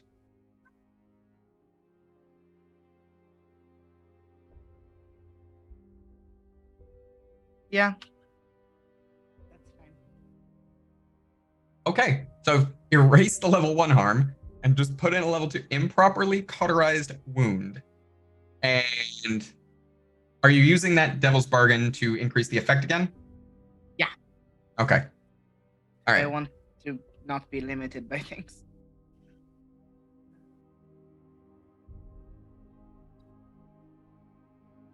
Give me that roll, unless someone is helping again. But one of you is actively trying to do a stab. One of you's fighting instruments. One of you's throwing a grenade. So like, Yeah. I was gonna say there might be weird thing for me, but I can't think of what it was. I had it and just immediately left my brain. Okay. See how this goes. 6. Okay. Yeah. So you superheat your arm to a degree. It is painful for you. But the heat is unbearable for someone holding metal implements, is the thing. And they go flying out of his hands as he in frustration. As he's doing that, he like looks up as the almost slow motion grenade goes through the air towards the instrument. And I want the rec roll from Desperate. What's a devil's bargain look like? Yeah, hold on, I'm thinking. So it's Desperate. I'm trying to decide if it's Desperate Standard or Desperate Limited, because this is a big organ, but it's fragile in nature. But it is also putting out a lot of force through the ghost field that might disrupt the sound waves. So I'm trying to decide if it's limited or standard. If that helps out, think of it more as like a setup action, because at the end of the day, all I really want to do is pull away Goatman's attention from the rest of the crew and have him focus on me, since I'm up above him. Okay, that would be more of, genuinely, that would actually be more of like a sway than a wreck if you're trying to get attention, is the thing. I'm down with that. So if you want to do that instead, you're not really going to do much damage to the organ then, but he will, because your goal here isn't to damage the organ, it's for him to look at you, right? Yeah. Okay. Yeah, if that's the case, then it would be Desperate Standard. If you're trying to wreck it, it would be Desperate Limited. Yeah, no, I'm going to stick with Desperate Standard. I mean, with the sway roll. Right. And Devil's Bargain. I mean, the Devil's Bargain is, regardless, you're still going to do some damage to this thing. And by some damage will cause shrapnel.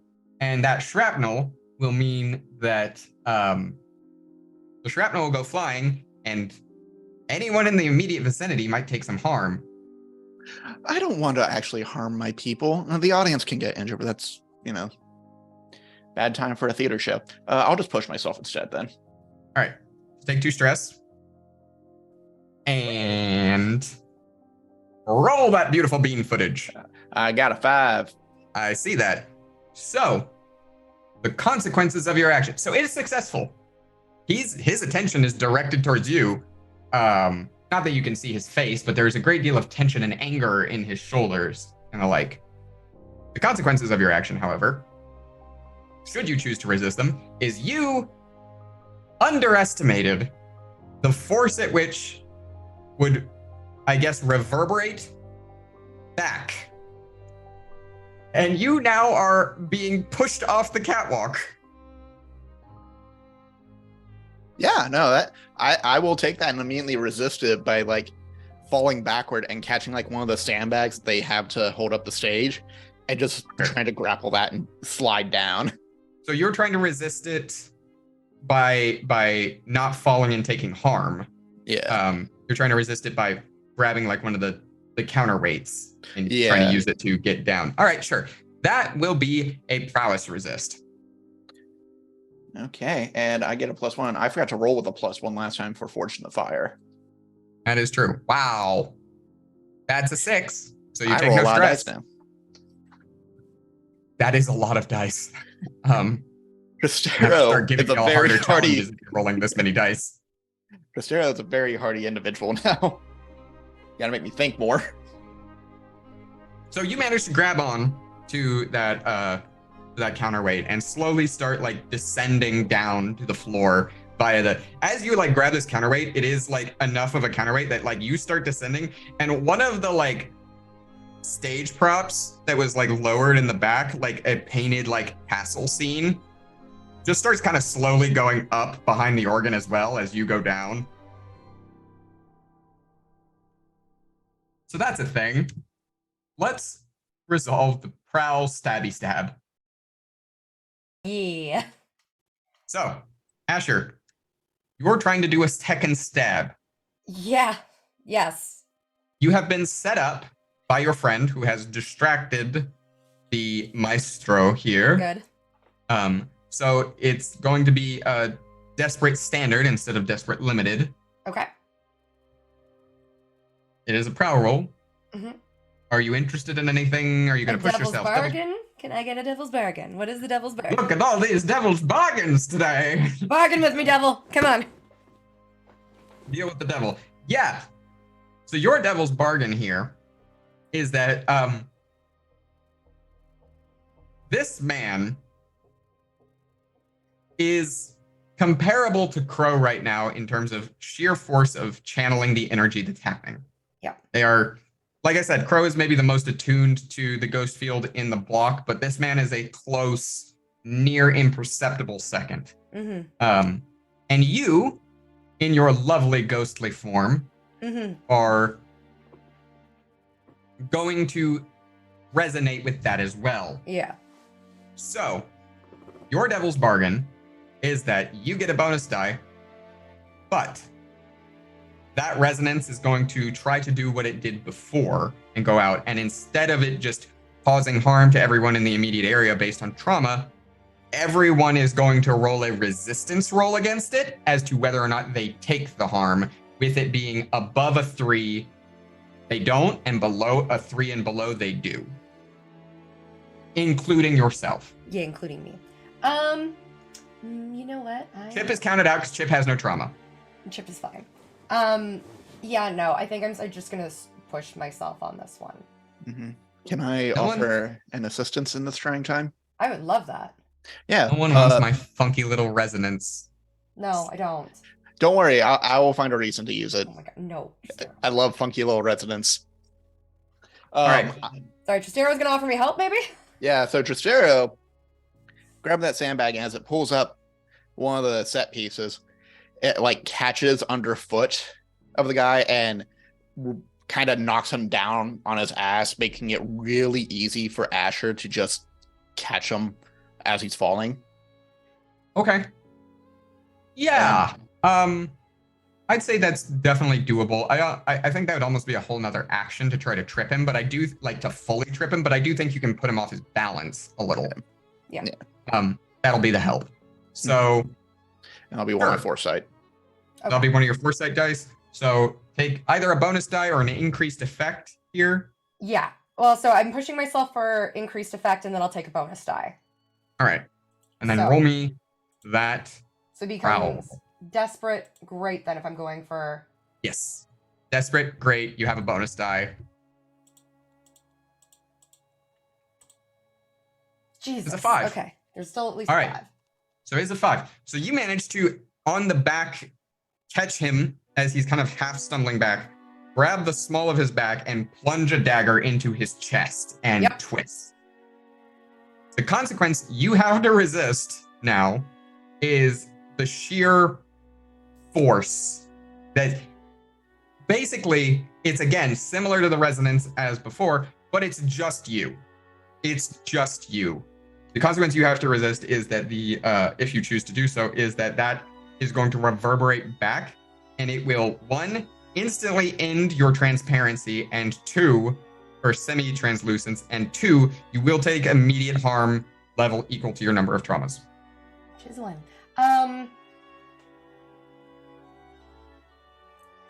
I am gonna resist. All right, that's a resolve resist then. Excellent.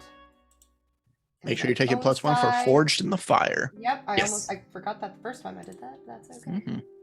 Oh, I got You a double 6. Subtract a subtract a stress. It's so you do it so well that it's actually almost relieving. The resonance that hits your soul, it almost like relieves a little bit of your burden and tension in your shoulders. Love It's this. weird. It's like a vibrato massage. Perfect. You know what? Deep tissue massage, okay? I'll take it. Deep Somehow soul this massage. working. Love that. Love that for me. Cool. Great. All right. So with all that said and done, you plunge the dagger into his All right. heart. Twist.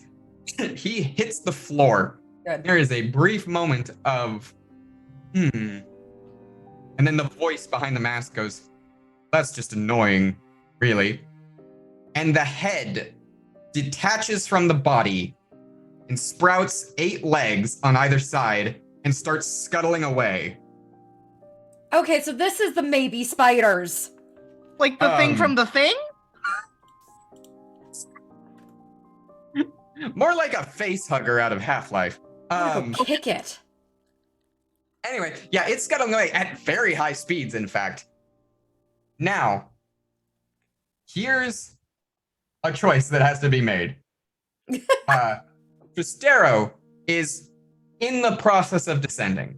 Mm-hmm. Chip is in the process of fighting. Mm-hmm. Crow is still strapped to the table and is sorry, still Crow. being subjected to everything that is happening in the ghost field. You don't know what that consequences might be for Crow, who is so attuned to it. I know. This close. So you kind of have to choose. Are you going to chase this thing, or are you going to get Crow out of here? I'm sorry, Crow. I'm obsessed with this shit, and I need to take him down. There is, unfortunately for Asher, no other thought. It is just, we are ending him. I know. Okay. So Asher, your obsession plays out in this moment. And you are going after the scuttling head. What are you doing? Okay. So one question: where's our bag of tools? Falling, like, hanging onto the back of Tristero. God damn it, Tristero. I was gonna get it down to y'all eventually, but, you I know. know. Because that's just, like, Is it guns hanging are on your in back, or there. did you just chuck it? It could fall on the ground and scatter. If it's As long as there's no shattered- more bombs in there. Yeah, no, that's just the one sound grenade. That's the one unusual weapon I marked. I leap off the body, grab a gun, and shoot. Okay. That is an aimed shot. So that is a hunt roll. Can't argue finesse on this one, can we? Finesse is unfortunately either up close things or at best a rapier in finesse up combat. I know. I figured. Can I help, Asher? How? And yes. Is this spider creature still very attuned? Like, he's still the second Yes, most attuned you can person still in this feel- room, right? You can still feel the resonance coming through it. I would like to say out loud, well, you wanted to hear me scream, right? And then I would like to shriek as loud and dissonantly into the ghost field as I can. Okay. Cause him to slip up and stumble. You can absolutely do this. This is where we're going to get into the consequences of Asher leaving you here. Yep. You're going to take 2 stress, not 1, for doing Perfect. this. And for every action that is about to be taken following this, you're going to start taking stress no matter who's acting. Understood. So, Asher, Mm-hmm. take your bonus die or effect here. I assume die because you have nothing in hunt. Die, because I have nothing in hunt. Cool. Do you want to push yourself? Do you want to take a devil's bargain? What is the devil's bargain in this case? I want to hear it out first. The devil's bargain in this case is that scream hits you too, and any stress that you might take because of rolling a resist will be doubled.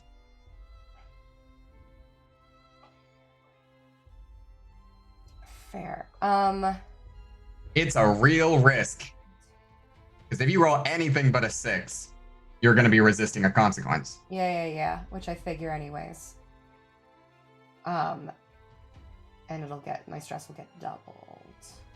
I am probably taking stress regardless. I am probably having a time regardless. So I am... I'm just gonna push myself instead. Okay. So take the 2 stress. Yep. Um, And I'll roll with 2. 2 bonus dice. yes, I'm also going to say that now with Tristero having gotten closer to this source without it being stopped, you now have 3 ticks in your souls being merged. So either this music needs to stop, or Tristero needs to leave, or Tristero might not totally be Tristero anymore. Just give me a good time. Desperate standard? Desperate standard. Yes.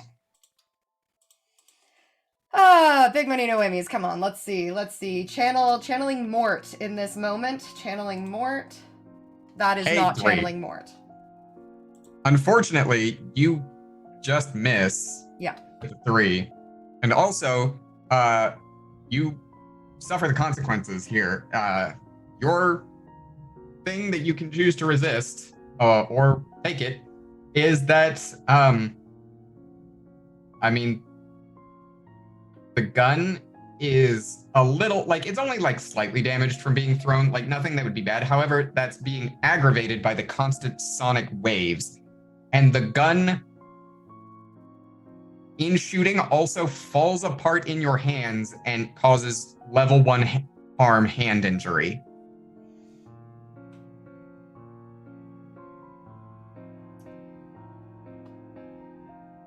I'm gonna resist. Okay. Asher, Spectre, Claw, go ahead and make me a prowess resist roll. So your gun will not fall apart, and you will not take the injury, but any stress you would take from this resist, which remember to add an extra die for Fortune Fire, any stress you take from the resist is doubled. I didn't take that devil's bargain, though. Oh, you didn't? No, I pushed myself. You pushed yourself. Never mind. It's not doubled. I'm just a fool. You take no stress anyway. Mm-hmm. We're paying fast and loose with resisting this stuff. No, I don't think anyone's taken any stress from a resistance roll so far. I've taken one. Oh, You there took go. one. I healed one. You healed one, so it cancels out. Anyway, so that's happening. Tristero, you hit the ground. Tip, the instruments are dented or in pieces around you. I would say, Chip, you have an opportunity because the spider is going to scuttle close to you as it goes by. You hear the gunshot and it just totally misses. Like when I say totally misses, it like misses so bad it like hits the ground between your legs. Sorry. But that spider thing, masked head, is scuttling away past you. So you have an opportunity to do something if you so choose to do it. Yeah, so I had this thought when you first said scuttling head is I just imagined Chip punting it Thank you. Good. into a wall. So did Yes. That was the first thought that came to my head. I. So glad. So Chip's gonna try and kick it into a wall. Okay. Sure. Give it I'm going to call that a... Would this be a skirmish or a wreck? I think it's a skirmish because like it's technically like a person-ish entity, and it's also like fighting as opposed to like trying to break something. That's so fair. We'll call it skirmish. Cool. Before that, Tristero, are you doing anything? Yeah, I think I'm running up to the machine and going to, well, I'm a little bit closer to Crow now, so I can actually take out that... You are directly next to Crow. You came down literally next to Crow. I am going to snap one of those bands with a blade, put the blade in Crow's hand, and be like, I'm gonna try to figure out that fucking organ, and run to that after breaking Crow free. Thank you. Break it, please. Okay, so you cut one, and you're gonna try to run to the organ. So, Yep. With Chip taking an action, Crow take another stress. Chip, you're trying to punt this thing. Go ahead and go for it. Give me the punt. So do I get a devil's bargain? Yes, you do. Your devil's bargain is that in punting this thing, you break a toe. And in so breaking that toe, you don't take any levels of harm, but you're not able to take your stress relief this time. Oh you no! Can't go dance. Okay. So the question,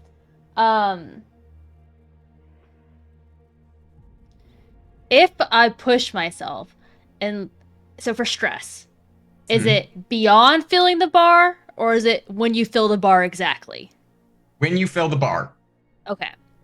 So Would if you I push be able yourself, to? You will trauma out. Would I be able to finish this action though? Yes. You will be able to Okay. finish this action, but you will trauma out. Can I spend a stress to help shooting, seeing that Chip is in like a really good position, kind of just aiming, shooting the gun to kind of veer the head towards Chip?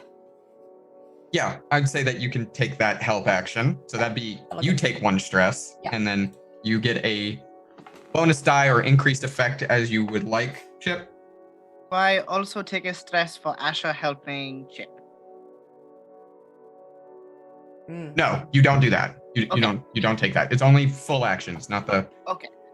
Are we Also, doing standard effect right now? Like currently? Yes, this is risky or not risky.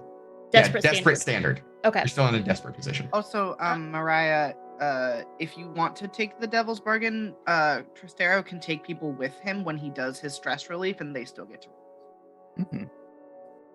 Yeah, that's my whole ability, and I can even adjust your roll by 1 or 2. Okay, then yeah, let's do that. I'll do the Devil's Bargain then. Okay. Chip So you Chip take- likes spending time with Tristero. Tristero is a great person to hang out with.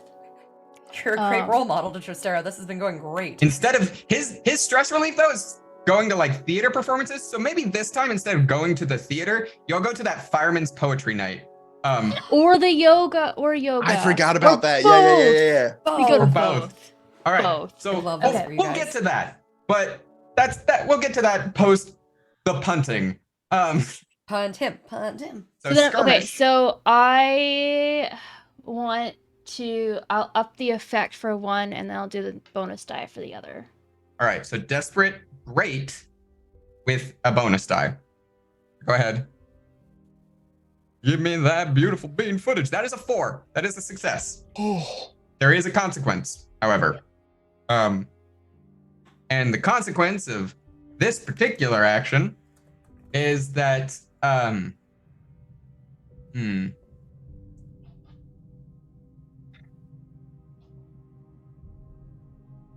I'm just gonna like lean into like the injuring your foot thing, and I'm just gonna call it a rolled ankle of level 1 harm. Okay. And you can resist it. It's a prowess resist, but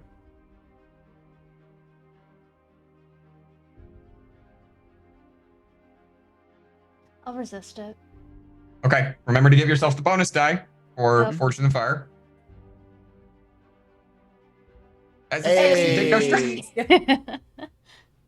You still haven't traumatized out. You've been riding with 2 stress remaining. This is for like a while. I know. I love it. Anyway, so you fully punt this thing, and it hits the wall. You see the legs splay out. The mask, the goat mask, cracks. Good. And then falls off. And beneath it, you see a shapely mannequin head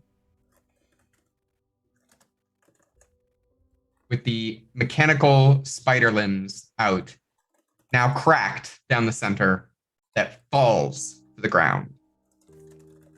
Before we follow up on that, Tristero, you're running to end the organ. Yeah, I'm gonna fucking look at everything. I'm gonna just say to myself out loud, kind of negotiating with Damien, be like, "Hey, Damien, your entire fucking theater is about to be ruined here. I need your help. Is there like a way to like counter the music on this? You have to know something, for the love of fuck." And I'm going to start either. Actually, You want wait. a counter melody. You want I to play a dissonant counter melody. Yeah. Crow? Can I help? I have an idea. Yeah. Yes. So, his music, the whole point of it is that it is based on suffering, yes? Like, he uses the suffering of the ghosts in the ghost field to power it. Suffering and math. Suffering Kind of and the same math. thing, And but math. you know. What's I the can- counter to math? I was not going to counter the math. The math I can still do. But what if it is uplifting? What if it is joy? What if we pour joy into the music? And I'm really trying to pull on Damien here. Like, wait, is there a play I know that's actually like a really joyful one? I bet you there was a few like kid shows that like the boxing gym would have being held on. Even in and the such. kid shows, joyful shows are few and far between in Duskfall. However, you are familiar with at least one. The mighty little goblin. All right. I start immediately playing the mighty little goblin. On the keyboard. Yeah. It's very interesting given that the keys are still being depressed, playing the notes that they are. So you're trying to counterplay these notes. And you're trying to do it in such a way that you're pulling on the spirit of Damien, who's stuck in you, to pull on kind of the talent within, I guess. Yeah. I'm trying to So make I'm gonna him call forget that a about tune. vengeance. We're going to vengefully play Joyful Noise, which is just hilarious to me. I love this so much. I'm taking 1 stress for the action and 1 stress for helping.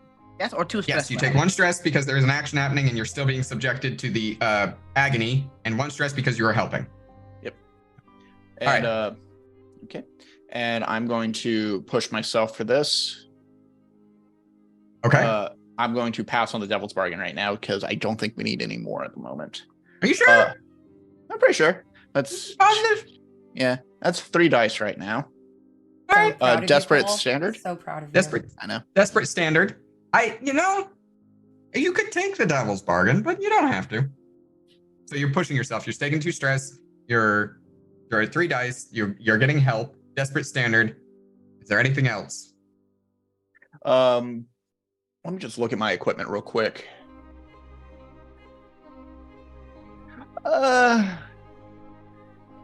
Whiskey won't help here, and neither will Slumber Essence. So yeah. Oh wait, do I still have some murmur left? Oh, if you do, then you could summon a happy memory. I have the murmur question mark left. 2 vials. You have the of it. murmur question mark. Oh. Of course I'm gonna fucking take drugs. I take it back. I'm not proud of you anymore. You're busy kicking a spider head. Fair. I'm not kicking. No, I'm Tim's shooting. kicking the spider head. You're missing the shot on the spider head. Fair. Going after that thing. Are you? Are you taking the drugs? I am taking it. What does it do? So you're taking the murmur question mark. So first off, we roll a fortune roll to find out how effective it is for you. That's going to be, and this was the question mark stuff, but it was still the good stuff. Let me find your thing. So we go to roll fortune. This is 4 dice. You just have to roll above a 3. Do you want me to do it or are you doing it? I would love to do it. I feel myself right now. Hold on. I'm trying to remember the right quote. There it is. Where is my roll fortune button? There it is. So how many dice again? 2, 3? 4. Okay. 4 awesome. dice. I have You 4 just chances. have to miss roll above a this. 4 in order to not get into a bad memory. Drugs. We'll talk I about rolled a this. 5. Woo! That is a 5. Thank God. There's double 1s in there, but that doesn't matter. We don't care. We don't care about that. So, Mhm. with a 5, you manage to fall into a incredibly joyful memory. In fact, you fall into the memory of your first time seeing the brave little goblin. I was 10 years old. I had just ran away from the house, and it's the only show that they were playing for the kids in the slums. Correct. It is a wonderful memory for you. You did also take murmur question mark. Congratulations. You have taken the murmur that had been isolated and reformulated to serve as a base for kindling. It is not kindling, is the thing. So it doesn't have the effect of kindling. It does have the effect of murmur. However, in this moment, you subject yourself to the utter agony of being fully in the ghost field for a moment in time.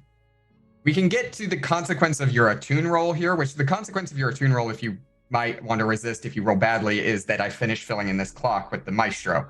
Yeah. The effect of this is something entirely different. And the effect of this was entirely dependent upon the situation in which it was taken.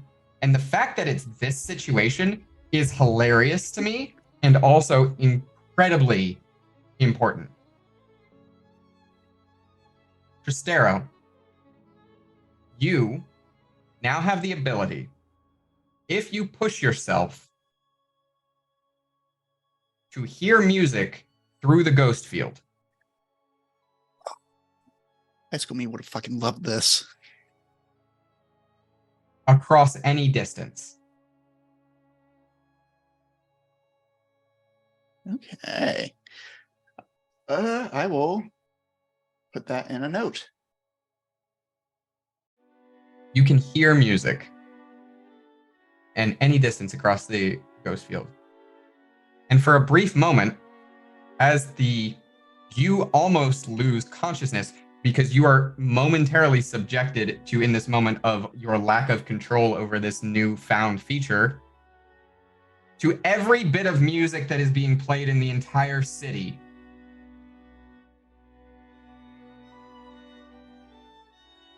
But that's inconsequential, as you need to roll me in a tune roll as you're working here, and we're going to give you another bonus die for doing that fun little murmur thing, or you could change the effect to great. It's up to you. So just make sure, Desperate Standard. Mm-hmm. I might push that up to great, but let me make sure I got my die. So I start with 1 just off my skill. Took Murmur. Took an aid. Took an aid.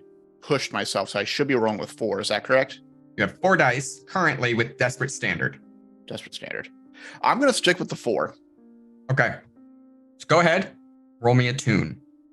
I crit. That is a crit. That is a crit. So there is a brief moment of utter reverie. Music literally gets writ into your DNA, Tristero. It becomes an inexorable part of you. And your fingers press the keys and begin to play The Brave Little Goblin. And as it plays, the bulbs across the organ, there is a brief moment of this dissonant noise of these fighting musics. And one by one, they start to shatter across, and the ghosts go. And rather than the people in the audience popping, it is now these bulbs shattering, all 99 of the remaining bulbs, in a overture of 1812 canon-esque explosion of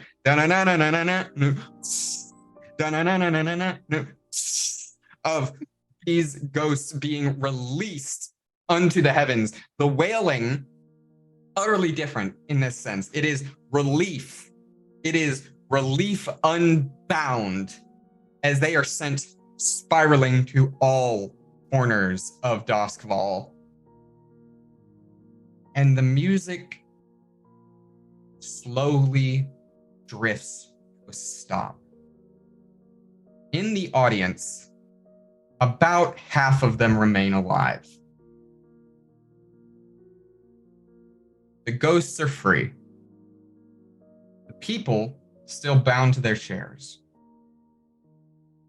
The head, with the spider-like limbs, has been punted and broken on the wall.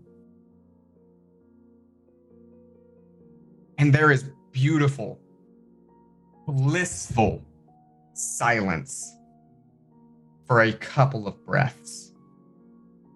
And then echoing over it all, there is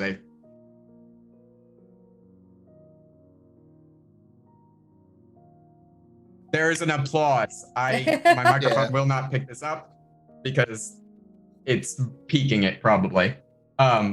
So there is an applause that echoes over everything, and your heads all turn to look as floating with utter control over gravity is a man in a goat mask just below the skylight at the top of the roof.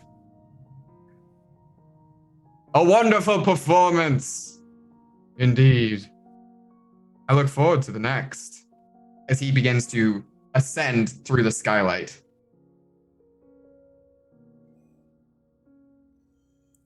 there any way for me to take a shot at him? I was gonna say, it's You can Crow take a 3 shot. right now. You can take a shot. You are the one holding the gun. I am holding a gun. Crow, you will not take stress for this. The music stopped. What about magic attacks? With lightning. Lightning, if you like. Sure. I'd like to pull out a rifle. I actually have don't time think for that, Tristero can. Yeah, unfortunately. Tristero It's does the not. people who have have the guns. And luckily, your gun didn't fall apart on you, Asher. So Yeah. if you want to take a shot, you may. It is desperate limited, Yep. and it is a hunt roll. Yep. Desperate limited for a tune.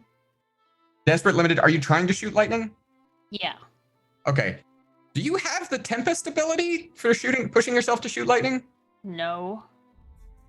Okay. So you're.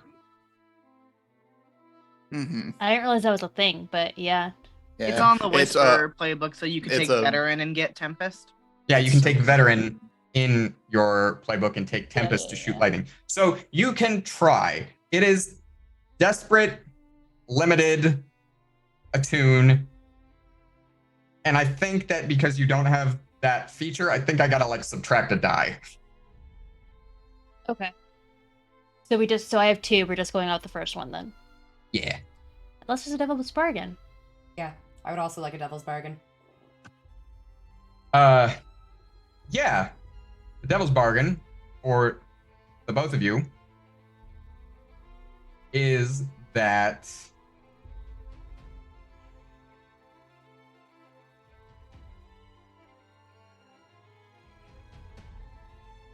I'm thinking. Devil's bargain. Oh, I was going to say also, if this doesn't work, Crow wants to try and rip his soul out of his body. You are unfortunately a little far away for that, I would say. Is it too far? Okay. It's He's too up far. Very high. He's very high, and particularly for you, after everything you've been subjected to, it would be a lot, I think. Yeah. to ask. I would probably die. You would quite possibly die. Yeah. You Never would mind. in that sense, if you tried, even if you succeeded, you might rip your own soul out of your body. Yeah, I'm not into that. Oh. Possible devil's bargain. Could be the blue coats arrive and have surrounded the building, or a clock starts for the blue coats to arrive, considering how much noise we've made. Yeah, those are good devil's bargains.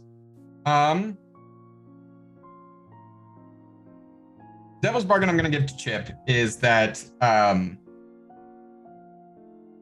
your lightning arcs and is going to hit at least one person in the crowd.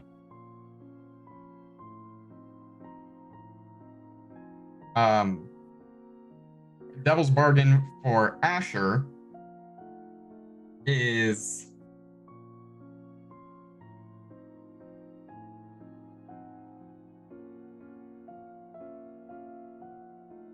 I think devil's bargain for Asher, I'm actually going to go with instead of the blue coats, is that regardless, because of everything that's happened, this gun now has taken enough damage that it is going to blow up in your hand. You're going to, you'll take level 1 harm damage to hand. Yeah, I don't want to take damage. That's after. That's stuff I don't want to deal with later. Oh, go ahead. Go. I was just gonna say I'm gonna push myself, leaving myself one little stress block alone. So I think traumas make interesting story beats. They do. And so the trauma I was gonna pick would actually lead into what the answer would have been. But so I'm gonna push myself. Okay. Trauma out. And you're going to But try out, I'm gonna add a dice so I just get my normal roll. Yes. So they're still desperate limited for both of you. So On my sheet from the Firebug job, I do still have an armor-piercing bullet. Would that be helpful at all? Well, I have 2. if you want to say it's in the gun, Yeah, let's say it's in the Sure. gun. That'll also be my help with Foresight, my last Foresight. okay. Oh, sweet. Thank you. It's an armor-piercing bullet. So we're going to go from desperate limited to desperate standard Yeah. on you.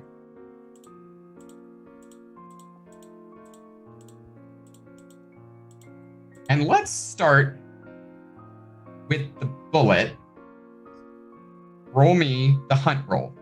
Okay, so just with that, Did the bullet make it go up, or did the help action make it go up, and I'm only rolling 1? The help action, the bullet made it go up to standard. Okay. The help action, or I guess the bullet is the help action. So in this case, it would be either going up to standard or an extra die. Oh, you know what? Fuck it. We'll leave it at standard, and I'm just gonna go with 1 die on this one and see. Okay, come on. Something love me here. Nope. 1. That bullet misses utterly. In fact, you hit the skylight, and it breaks, and kind of shards of glass rain down. He's like, "Oh, that makes my life a little easier," as he widens the hole with his gravity abilities. Never using guns again. Your consequence that you have to choose whether or not to resist here is the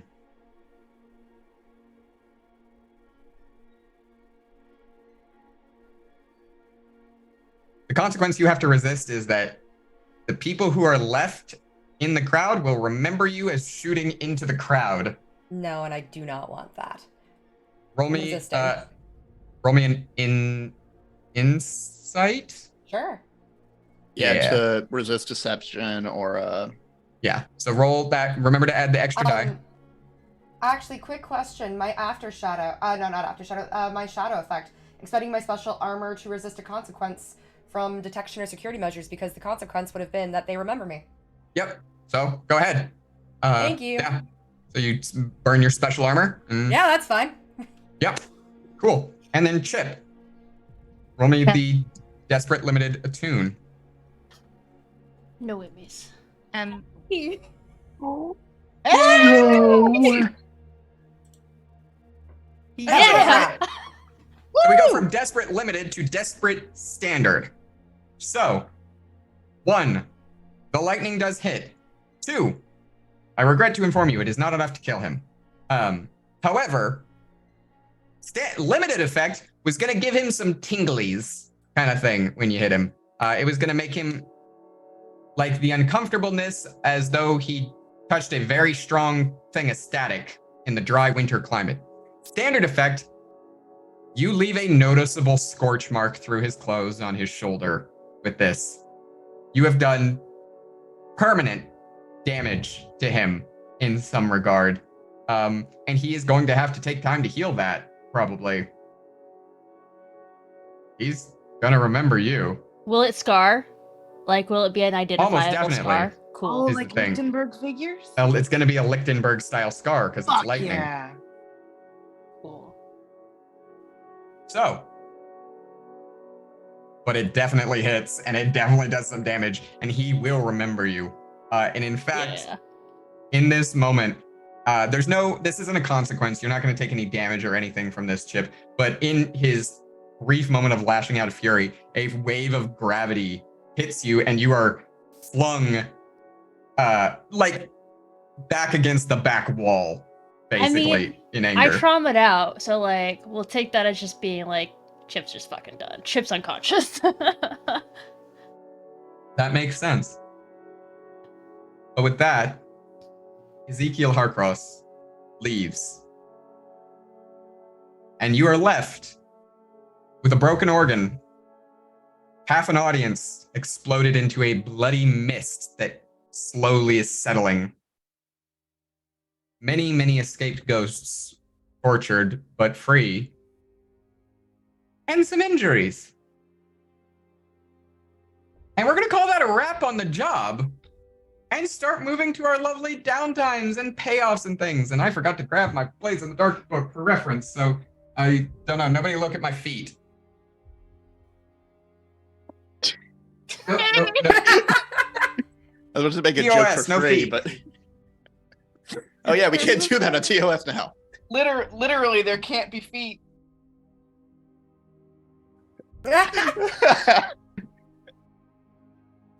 Yeah, TOS. Aren't the feet hot can't- tubs channels still a thing, though? Yeah, but if they don't show feet. Yeah. That's so absurd. Yeah. You can be in a bathing suit in a hot tub, but you cannot show feet on Twitch. Not for free. Twitch ain't getting payout for the feet. Sorry. I've had a lot of feet conversations the past few days, all of them jokingly, but it's weird that I've had a lot. There's If I a had lot, a I nickel think. for every foot conversation I'd have. I was I'd just have 2 thinking that nickels. joke. Which isn't a lot, but it's strange that it's happened twice. All right. So let's talk payoff. First off, the remaining alive members of the theater, many of them who are not, as their ligaments were taken and put into this instrument, are thankful for your aid. And so in recompense, they pay you basically the fare for this night of what was going to be the theater. Like, they take the fare box and just like, thank you for saving our lives. So that's 4 coin to either divide amongst yourselves or put into your vaults. Up to you. Your vault has 3 coins, so you can only fit 1 more there anyway. Sorry, we Take got some how extra much? We got 4. Total. 4, so it'd be 1 to each I of think you. each one, yeah. Okay, cool. Yeah, let's Right. take 1. I need the All money. right. A coin for each of you. All right. Next, let's talk about heat. Was this smooth and quiet with low exposure? I mean, for us or in general? Your standards are not the same as the general. Was this... All right, so it really is between, was this more standard or high exposure? I.e., was this more contained or was this more loud and chaotic? I did say to the theater, Yeah, this guy was it going was to just do the this in the It theater, was just the period. theater. It was However, just the theater, and half the audience knows our faces and names. half the audience, the 50 people who didn't explode, know your faces and names. The 50 people who did, I mean, their ghosts might, but That's the thing. There's a lot of death here. Yeah. And I don't know if you remember about death in Duskball, but it's usually something that's avoided because it triggers the alarms for the spirit wardens. Yeah. You didn't cause this death, obviously. This isn't your fault. But there's a lot of death here.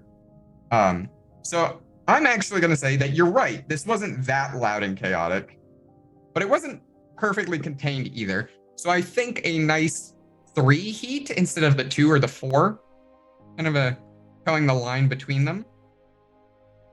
We're going to put that there. Now, we don't have to talk about incarceration. Nobody's going to jail. Instead, we get to talk about entanglements. And like any good entangled gang, we have to roll that wonderful wanted level. No bonus dice. Your heat is, you have 5 heat total at wanted level 1. Let's roll the dice. There's a 2. 1 heat of 5. Well, that does make sense. I'm going to change the narrative a little bit to fit this, but the spirit wardens grab an NPC member of your crew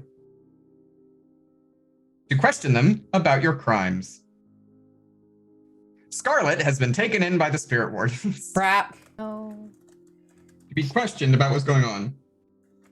We can either pay them off with 2 coin or make a fortune roll to see how much Scarlet talks. And you know how Scarlet loves to talk. Oh, yeah.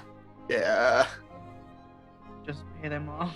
Yeah, I'm fine with just paying them off. Do you want to do it out of the vault or like out of our, not our vault, but like what coin we have? I can do 1 coin. I can also do one because I have an extra from what we just got. Yeah. We can Okay. start robbing people more. Yeah. If you want to pay them off, Okay. absolutely go for it. fair. To be All right. fair, Scarlet is very good at talking nonsense. Yes. She would get 3 dice on her fortune roll to see how much she talks. On a 1 to 3, you get an additional 2 heat. On a 4 to 5, you get an additional 1 heat. On a 6, you get no extra heat. Or you can just pay them and not take the extra heat. It's your choice. I mean, she's rolling 3 dice. What if we... No. I'm down to either give a coin or Let's let her just- talk. Yeah. I'm fine too. All right. So you pay off the spirit wardens so that they don't question Scarlet about your activities. No extra heat is awarded for that entanglement. So let's go to downtime. Let's go to downtime. And we're going to start with Crow. Because I'm sure Crow has someone they want to talk to after all this has happened. Which might not be a downtime action. That might just be a roleplay conversation. But let's talk about your downtime actions. I want to go to the doctor first. For that level 2 harm? Yeah. All right. So you go to see Dr. Avermice. So you go to see Dr. Avermice. You open the door. He takes a look at you and he's like, well, you haven't popped. No, not yet. But, What's wrong? Let's just say I had a run-in with a musician who thought he could be a surgeon. He looks at your arm that is essentially like an arm dissection in like a museum almost. Like someone's like done one of those plastic displays of an arm with the cauterization that's happening. He looks at it and you just see like his entire face like grimace just for a second, just a split second. All right, come in. And we're gonna start a healing clock. So he's gonna roll his dice, and roll fortune. The number of dice that he has. And roll it. What did I get? 5? 5. Yeah. That's healing clock on a 5. 2 out of the 4 segments. Ooh. So, yeah. You want to spend another downtime action to do some more healing? Probably. I would All right. like to not start the next thing with a -1 die. That's every so roll I valid. do. So go ahead and roll me another, or I roll it. What am I saying? It's fortune, yeah. It is a fortune. Well, it's technically his skill. But I'm just using fortune because I don't have a character sheet for him. Yeah. Let's do that again. It's a 6. 6. So a 6 is another 3 segments. So we fill it in. We downgrade it from a level 2 harm to a level 1 arm wound. And you have another segment filled in towards the healing of that. Woo! I have 2 things. Roll 20. He was really mad about that. Yeah. So, are you spending any coin for a bonus downtime? Or are you going to use the bonus downtime from Tristero? Because he has that thing where he can give a bonus downtime. I have a question, and then I will still do that, but I have a question. If I want to bring the tongue in a jar as a gift to someone, is that a downtime? No. Okay. I do want to bring the tongue in a jar to Shrike. I would like to go to see her. And also because of the way that I'm feeling right now. But I need someone to talk to. I would like to So you go to see Shrike. Shrike, member of Skurlock's flock, an old friend of yours, and a very skilled assassin and alchemist. I'm going to say that in this moment, you find Shrike in her lab, just in the clock tower. And she's she's in her normal big robe kind of thing. It's like a cloak that, focus in the word. It's essentially a poncho, but it's a poncho that like spreads out a bit more and is covered in feathers. Oh. Hello, Crow. Hello, Shrike. How are you today? I'm all right. Better than you. Gosh, thank you. I have a gift for you. I love gifts. And I pull the tongue in the jar that we stole from the boat out. Hold it out to her. Oh my. I stole this from a boat that came into Duskfall. It called to me, and I figured you would like it. Is it the boat that blew up? Yes, it is the boat that blew up. Oh, even more so. She takes the tongue and looks at it for a moment, looks through it, studies it, shakes it around a bit. Oh, fascinating. I could replace someone's tongue with this. Oh, Mm-hmm. Yeah, really? How? yes. Said how? Surgery? Ah, you are much better at it than the person I had a run-in with. I can tell by how your arm looks. And also your entire soul. Anyway, if I replace someone's tongue with this, just a normal person, they can talk to ghosts. Oh, that's fascinating indeed. I wonder what would happen if I replaced your tongue with it. I don't know, but now I am a little bit curious, actually. Yeah, me too. Well, Anyway, if you ever thank feel you. like practicing surgery, let me know. That's okay. I wonder what would happen if I put it in a doll. Maybe you could have a doll that could speak to the ghost field. Or the ghost I could have a speak to the channeling doll. Yeah. I could make a possession doll. Yeah. I could make a doll for ghosts to possess and talk to. They could come to your tea parties. Oh, I'd love that. You, Crow. What a lovely gift. You're welcome. I'm glad you like it. It's good to see you. Would you like some tea? Yes, I would actually really like it. Thank you. Okay. So she pours out some tea for you. It's vaguely aromatic and slightly smells of graveyard, but otherwise it's good tea. Yeah. Was there any other downtime actions you wanted to take? I would like to spend a coin or use stress arrows, depending on if other people need it or not, to do a little bit of stress relief. Sure. So you're gonna go commune at the Weeping Lady Church in the crypt of it. With the 150 new ghosts that Yes. So are you going to from what I understand, you're using the bonus act one from I was asking if anyone else needed it, because I can spend a coin if someone else needs for a bonus action from Testero. I'm down to give it up. Okay. Then I will use it, yeah. All right, so go ahead and roll that vice indulgence. 3. It's a 3. So take off 3 stress. And cool. Wonderful. So, while you are communing with these ghosts, it is a time, you know?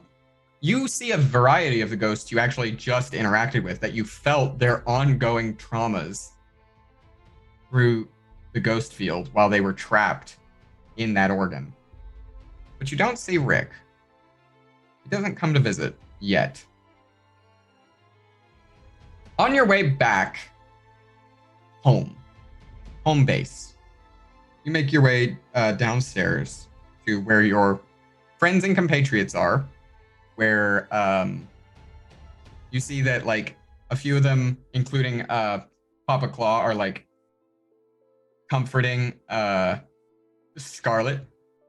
This is horrible. Have a charcuterie for me. Yeah. Luke is taken in by someone as high ranking as Spirit Wardens, and they don't even give you a charcuterie. Right? I can steal you a charcuterie board from the university if you like. It's fine. I've got it back home. I stole it from your kitchen. Anyway, it's Okay. fine. Don't worry about it. Plenty of charcuterie. Thank you for offering. I'm gonna eat your charcuterie. It's just in my house. Fair enough. As you're in this room with your friends and companions, there is a low. Hey there, sugar lips. As a tired Rick kind of comes into view in your kind of base. Hello. Good to see you. I'm sorry it took me so long to get you out of. Hey, you did it. You did it clean. Only thing I regret is that the bastard ain't dead. Yet. You see Rick kind of squint his eyes for a minute, and his eyebrows go up. Howitzer! Is that you? As he's looking over at Preston Claw. And Preston kind of like reaches over and kind of scrubs his beard for a minute. You know, when you said Rick, I didn't think it was that Rick. Hey, Howitzer. How you doing? Haven't seen you since you did your nickel with me. Been a long time, Rick. You're looking dead. Yeah, died an iron hook. You know how it is.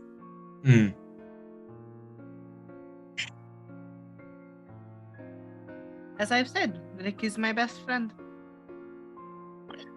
He's a good man to have in your corner. I mean, at least he was in prison. I'm still good. I still got it. It might be a bit harder to come by right now as I'm a bit out of it, but I still got it. To be fair, I think Rick is probably more or less one of the most important members of our crew. Yeah. You flatter me. You truly do. You know you are welcome to stay here, Nebulous, as long as you like, yes? Appreciate the offer, but I think I'm gonna go rest for a while. I will try not to call on you too. Well, if you need me, you know where to find me. He kind of like, as he's leaving, he kind of like gives a nod towards Preston. Make sure to give him the old boom boom howitzer. He fades and disappears. Howitzer. Everybody's got a street name. Yeah. I'm now suddenly afraid of you to punch me. I feel a lot more fear than normal. Dad, when the hell were you in jail with him? About 5 years before you were born. Okay. I need that story sometime. Uh-huh. Yeah. Asher, your dad's hardcore. To be Yeah, more fair, than I realized. to be fair, I didn't get the name Howitzer because of how I punched. It definitely served me well. I got named Howitzer because of the fucking cannon I lugged around. But like, it's... Yeah, no, that tracks. Is that what that antique is at back home? Mm-hmm. It's a repurposed ship cannon I used to carry around with me on jobs. That tracks. I always wondered what that thing was. Yeah, it's just a small little 3-pounder, you know. Yeah. Oh yeah. Not the cannon is 3 pounds. It fires 3-pound shots. Yeah. Of course. That's how. You know, it's not a fucking kinda- 10-pounder or anything. Good lord, trying to hold a cannon that big is like half a ton. Nah, just a little 3-pounder. That thing only weighs 250 pounds. Carry that in my sleep. Of course you did, Dad. God, Anyway. you're fucking badass. The new Retired. communal activity is getting my dad drunk and getting stories out of him, I think. Upon getting home and checking in with Rick and learning about the loss of my charcuterie board, I like immediately leave and go into. Immediately what? Sorry, you. I immediately leave and go into my lab. I'm not staying in. In the basement. Gotcha. Sounds good to me. So, Tristero, Yeah. what are you doing? I got a couple things on my list. First of all, Tristero sees Rick. Inside sees Crow leave, goes to the coffee. Also leaves as well. Goes to the coffee shop, and I want to. Am I still in threat of being possessed by Damien? No, you are no longer in threat of being possessed by Damien. Okay, cool. That has been ended. He has left your body. He could only have so much of a hold on you before he faded. Cool. And you wouldn't have been possessed so much as like parts of your personality would have been overwritten. Yeah. Oh God, I have two ideas. So let me start with the first idea. First of all, I am going to go to the Weeping Lady Church with a letter tucked away in my jacket. And I'm going to talk to Mother Naria and say, hey, I want to have a grave built for a friend of mine who recently passed away, Damien Maestro, the Maestro Damien Graves. And I would like to see if he doesn't. It's an unfortunate situation. We have no body. I just want his name etched into the wall. We've had many unfortunate situations where there is no body left behind. Sailors lost at sea, you understand? Yeah. Various industrial accidents sometimes. But we understand, of course. And we can absolutely do that. Yeah. We also have like a very recent influx of actually no bodies. Actually, we're getting a lot of requests for people without bodies. A lot of people are bearing like mementos. To put it one way or the other, the theater should never be trusted ever again.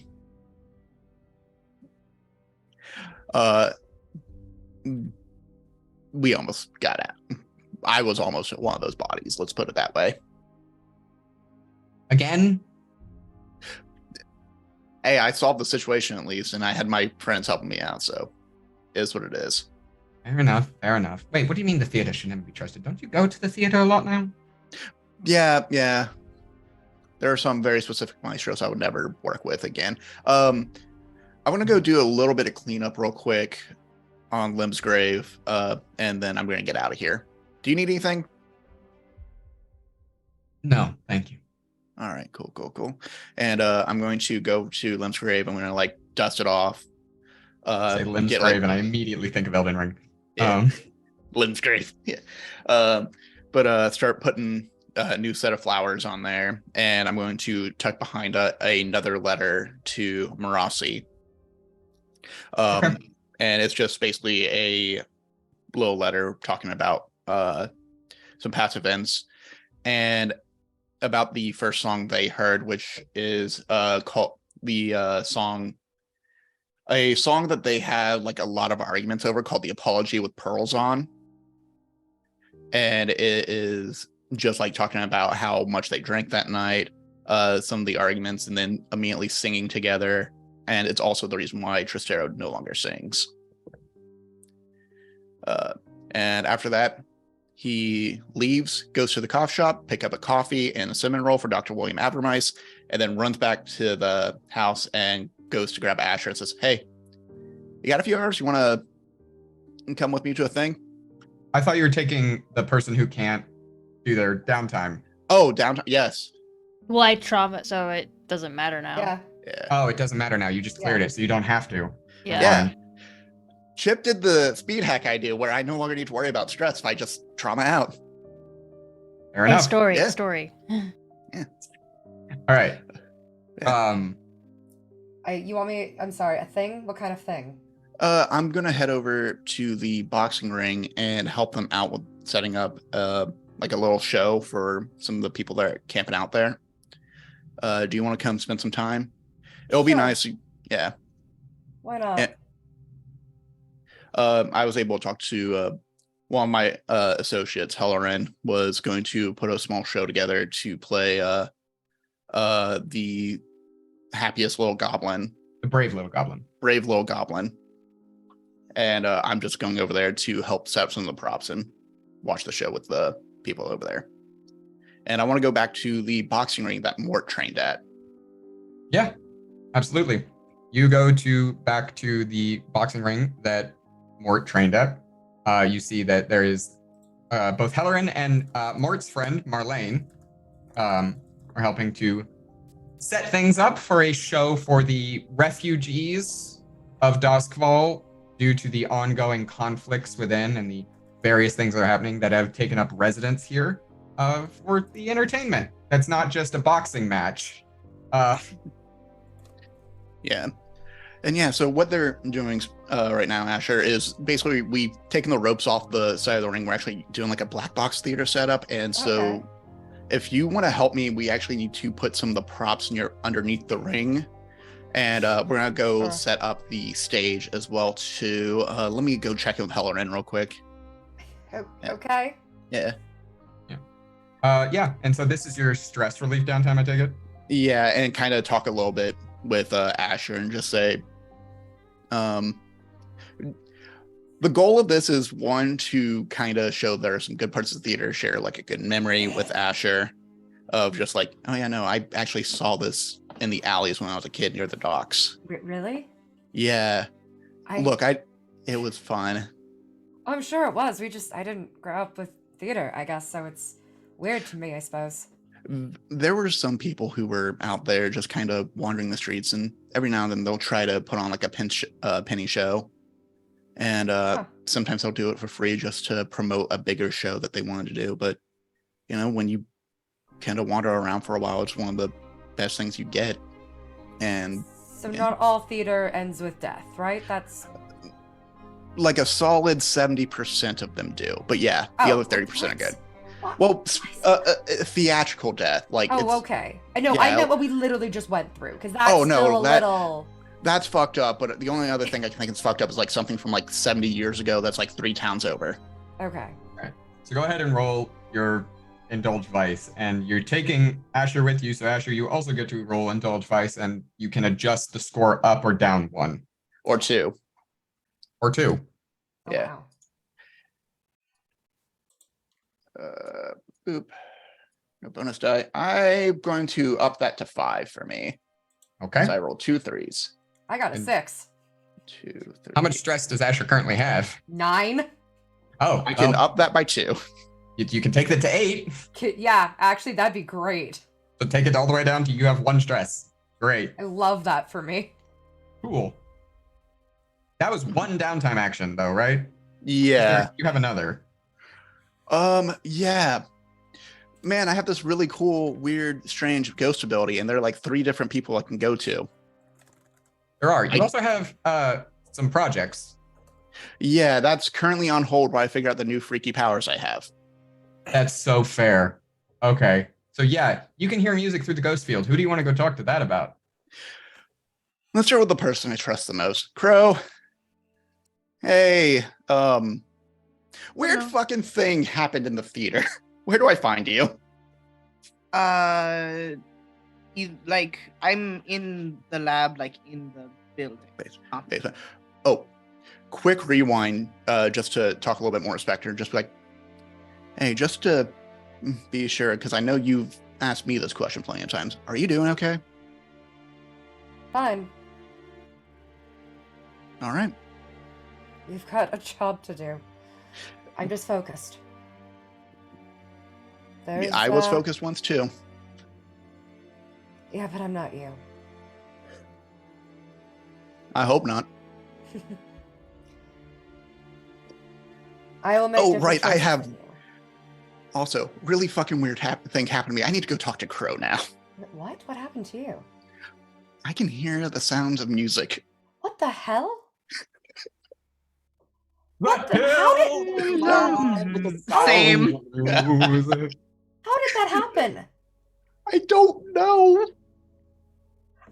For the record, I can tell if you're lying to me. I am 100% lying. I know exactly what happened. I have, like, looking into a mirror, I can always tell when somebody's lying to me, so I know you're lying to me right now, and I'm like, you did drugs again, didn't you?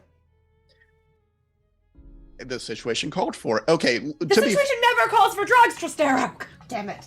And this is why I will never turn out like you. Yeah, exactly. I'm a great story. Anyways, Crow, help me. Yeah, you can come in. I'm not doing anything dangerous right now. Cool. So, What are you doing? Wow. I would like to start I am methodically and definitely extremely normally and not in an upset way cleaning all of my glassware until it's spotless. Okay. I'm being very normal. Yeah, got that. Hey, Hello. Are you hey, okay? wow, What's wrong? yeah, I needed to talk to you about something that happened during the theater show. Yeah. Are you okay? Fine. That Why? that I mean, beaker looks like it's about to I'm- be like shattered from how thin you're cleaning it. Sorry. I wanted them to be clean for my next round of experiments. Okay. So I want to figure out what exactly I did, and I'm pulling out the last mystery vial armor. I had 2 of these on me, and to hopefully make sure that one, you weren't hurt and no one else died at the theater show, I took the other one. And now anytime I feel myself go into the ghost field, I can hear every single song. There is a barbershop quartet singing Shaver and Haircut 2 Pence, and that's on a loop, and I have not gotten it out of my fucking head. I'm very sorry about your current background music. I can look at the. If I look at the liquid, it will expend it. You won't be able to use it again. I don't think it's a good idea for me to use this again. But then otherwise, I can try and poke inside your head with the ghost field and see what can be done there. It's up to you. if there's anyone I would rather trust to shake my head around and see what ticks and what falls out, I think you would be the person to do that. I'm happy to try if it is what you. Yeah, You can always look at the mama later while we put up some walls for you to not hear music. Yeah, I would definitely like to figure that out. And shaving a hair. It would just be nice if they could at least put on like some kind of waltz or like a polka or something. Before we fix things, can I, through the ghost field, just begin playing like elevator music? In my I'm Levy and thinking of Laurel starts elevator playing. music hard You enough. you can try. You can try. I think that given your most recent experiences and the trauma inherent therein, you try to play elevator music. It comes out a little more dirge-esque. Yeah, that's fair. But can I make an attune roll to see if I can help Tristero filter out some of that noise? Yeah, I'm gonna start a long-term project on Tristero called Control the Noise. And you can go ahead and make me an attune roll on that to see how many fun little clicks we get to put into that.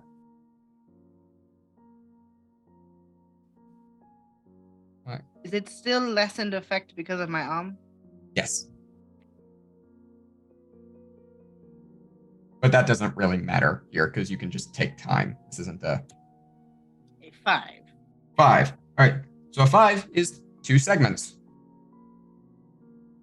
It's about a quarter of the way there. But that is your second downtime action, Tristero, unless you want to spend a coin or something. No, I think that's going to be it for me. All right. Let's go to Chip.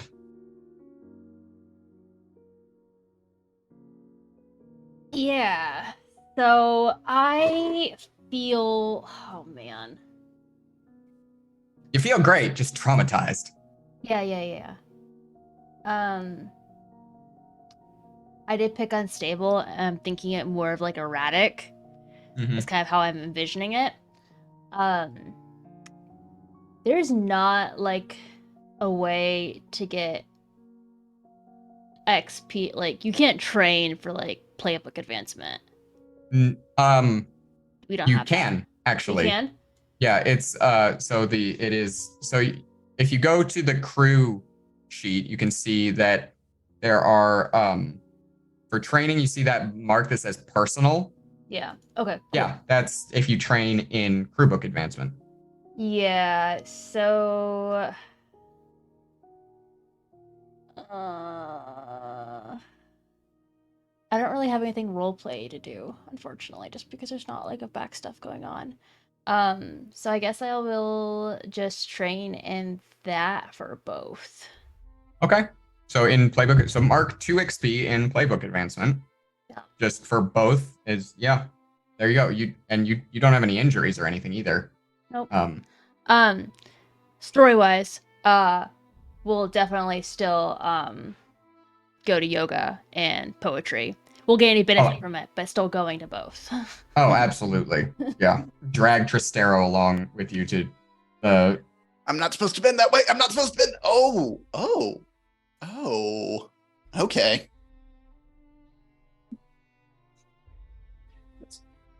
So one of them like passes over the baby oil to you.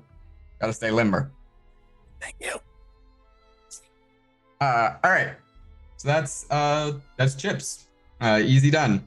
So let's instead then go to Asher. Mm-hmm. Don't need to go see my girlfriend, which is very weird at this point. No, because you went and saw kids play. I did, which is great.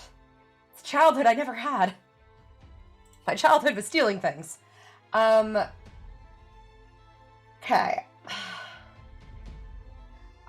So there's 3 things that I have in mind to do.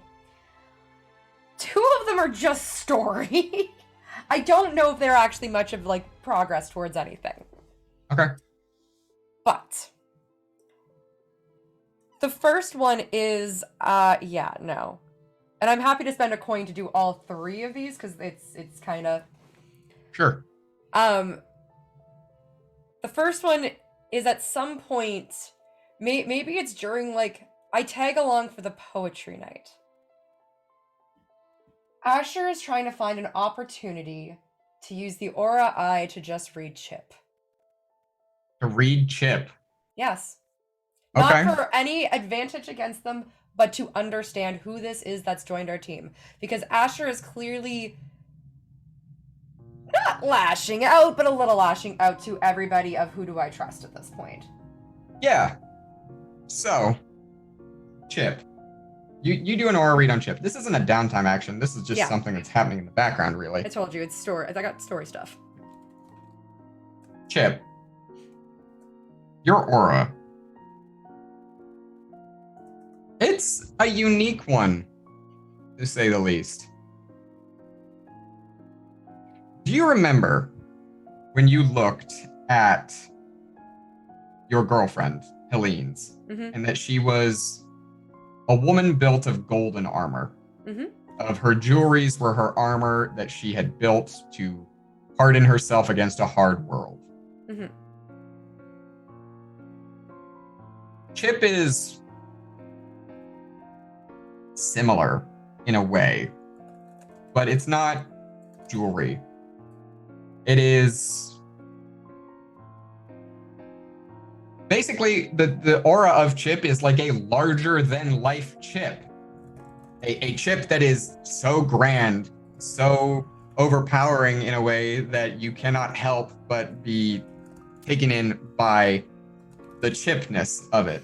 Their aura is the best in terms of that. But that's the facade on the outside. Because the aura on the inside, imagine it like the Trojan horse, kind of, in that this is the Trojan horse on the outside. On the inside, there is a scared child holding hands and trying to comfort an equally scared child. Trying to take care of each other. One of them looks like a very young Chip, with kind of the paler skin. The hair is not Wait, is your hair naturally blue, Chip? It is, isn't it? Yeah. Yeah, with the blue hair. It's recognizable as Chip in this case, with the naturally blue hair. A lot shorter than it is now. The bright eyes that are kind of welling up with tears, double hands clasped kind of protectively on this other child who is darker skinned, more, I would say, Middle Eastern kind of skin with dark brown eyes and a little bit of wavy, curly, dark hair that looks equally as scared and is equally as trying to protect Chip as Chip is trying to protect them. Okay. Cool. Excellent. Story number 2 piece that I kind of want to do. Recognizing that Crow seems to be avoiding them, is going to just go to their room and knock on the door. Okay. Room or lab? Whichever one I probably last saw them go into, so probably lab, I guess. Lab, Which is dangerous, but you know, it's fine. Okay. You can come in. Walks in. Why are you so angry? What? All of this. You were his student. I wasn't expecting to see you on our side with this. I still don't know if you are. But I want to know whether or not you are. I want to know if we are working with another Archibald Dalmore IV, or if we have somebody who is trying to take him down. You were his student. You were his protege. You took over his job. So why are you angry? Because that seems to be there always right now. And when you ask if you are like dealing with another Archie, for a split second, you see pain cross Crow's face, and then it goes away again.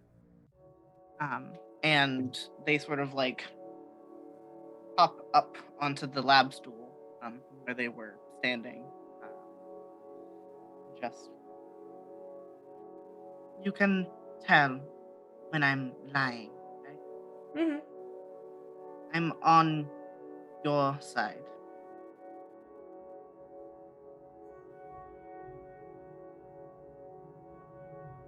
The rest is more complicated.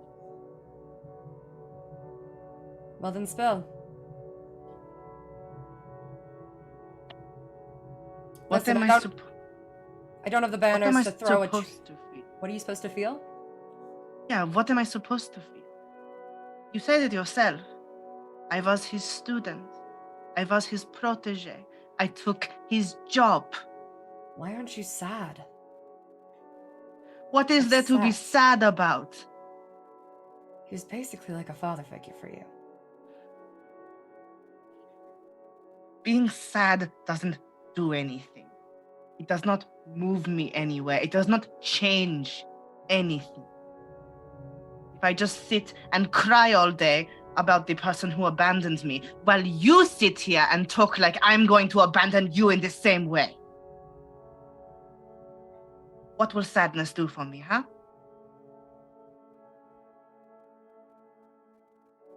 It's still there. It doesn't just go away. Can't just Maybe not. channel it and make it another emotion. It doesn't transform like that. Maybe not. I don't have anything else.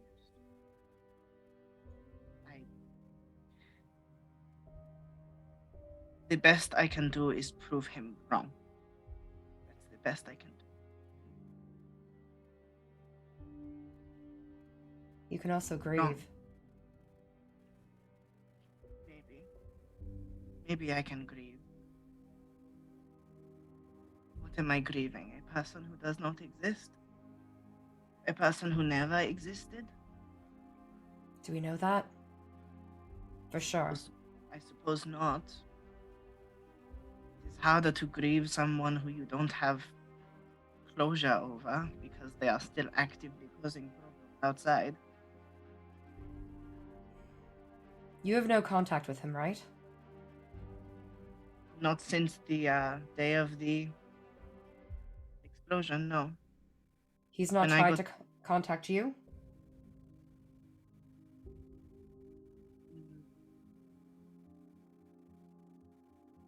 And Crow takes a moment, like they're genuinely thinking, and says, "Not personally. Not in person. I moved, you notice, yes? Yes.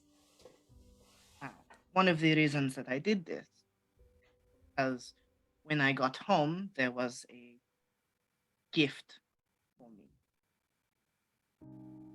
from him. That's creepy. Yeah, there was something very, it was a lot to receive a book with the inscription that I was always his favorite. Mm. But aside from that, no.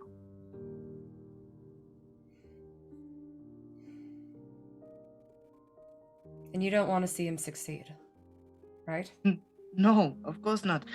He wants to end everything and rebuild it with his select few people, like some sort of new world. I hate that. Every single person who lives here in Duskwall, their lives matter, their souls matter, their ghosts matter. And the fact that he does not believe that is unbearable to me. All right. Thank you.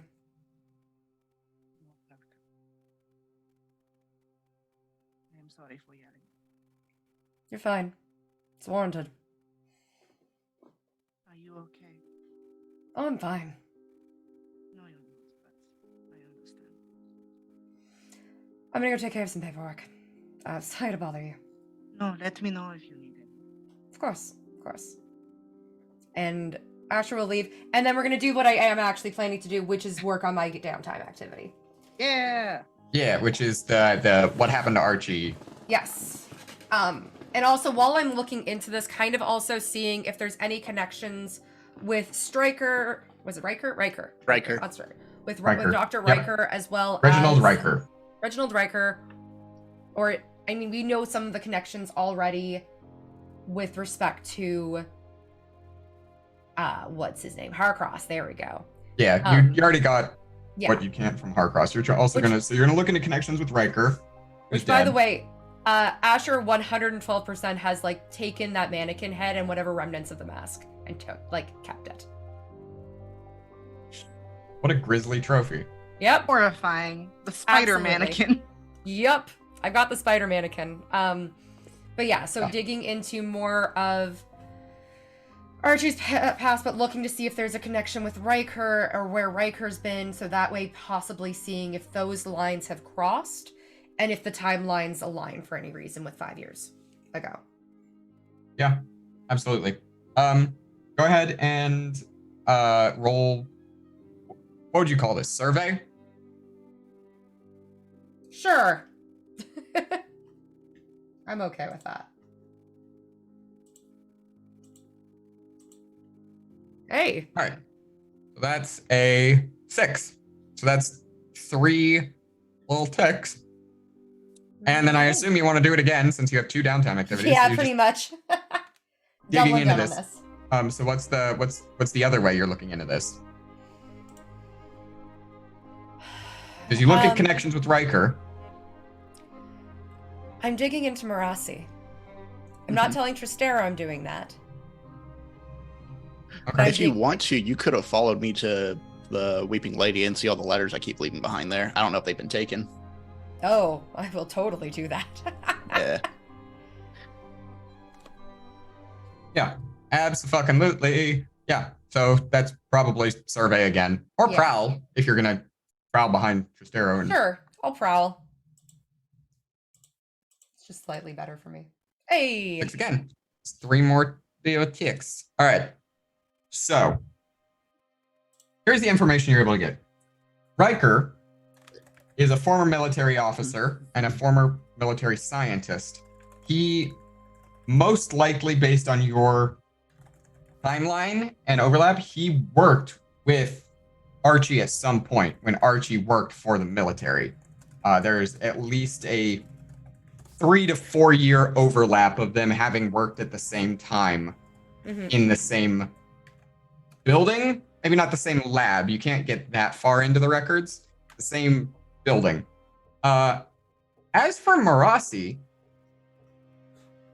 following Tristero, undoubtedly reading the letters he leaves behind, to which you discover that his letters largely by and large are him being like, I'm sad. I'm feeling sad. Really are just him like processing his grief. But in that and investigating Marasi, you find some overlap. Specifically, the overlap you find is that you find a thread. You're getting far enough along on this clock that you find a thread that you start to pull. But at some point, Marasi was doing an investigative research piece around the university when Archie was a teacher there, and that it might have been connected to his department. Okay.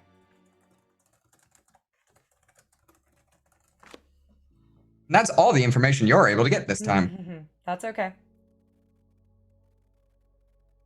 So, with all that said, and downtime finished, thank you, everyone, for joining us here for Fire in the Dark, a very special episode of Fire in the Dark, where we got to go to the theater. And our friends here will probably never go to the theater again because of it. But from all of us, from here to you, thank you for joining us.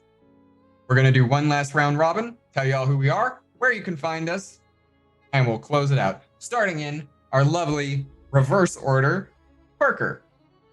Hi, I'm Parker. I've been playing Asher Claw, who is just obsessed at this point. You can find me at the Pixie Parker over on Twitch and Twitter and TikTok, where I do something sometimes when I'm not sick and it's gross outside, is pretty much what it is, and tired.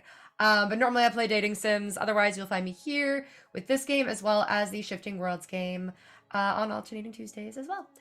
And that's all, I think, for me right now. Right. Cool. Hi there, y'all. I am Cole, aka Ice Cold Brew. I was your wonderful Tristero, the Sadness Wax Devil's Bargain Valentine. And you can follow me on Twitch, Twitter, Hive, co-host, Instagram, Tumblr at Ice Cold Brew. And you can also check out our other show, which will be on live this Tuesday, Denari's Half Dozen, where I play someone who is probably possessed by 2 different people. We're about to find out, depending on how the season goes. And you can also actually check me out in the next 45 minutes over at ML Esports GG, Minor League Esports, where I will be doing cast commentary for Rocket League. And about 45 minutes. Check out my other show, Inside the Table, a tabletop RPG talk show. This past episode, we did a talk about pitching a campaign, which to one, your table, or to another network, which was a lot of fun. I highly recommend checking that out. And we also played a fun game called The Score, where you do a heist in 18 minutes with cards. And there's an actual play video being posted on that on our YouTube as well. Nice. All right. Wonderful. Rue.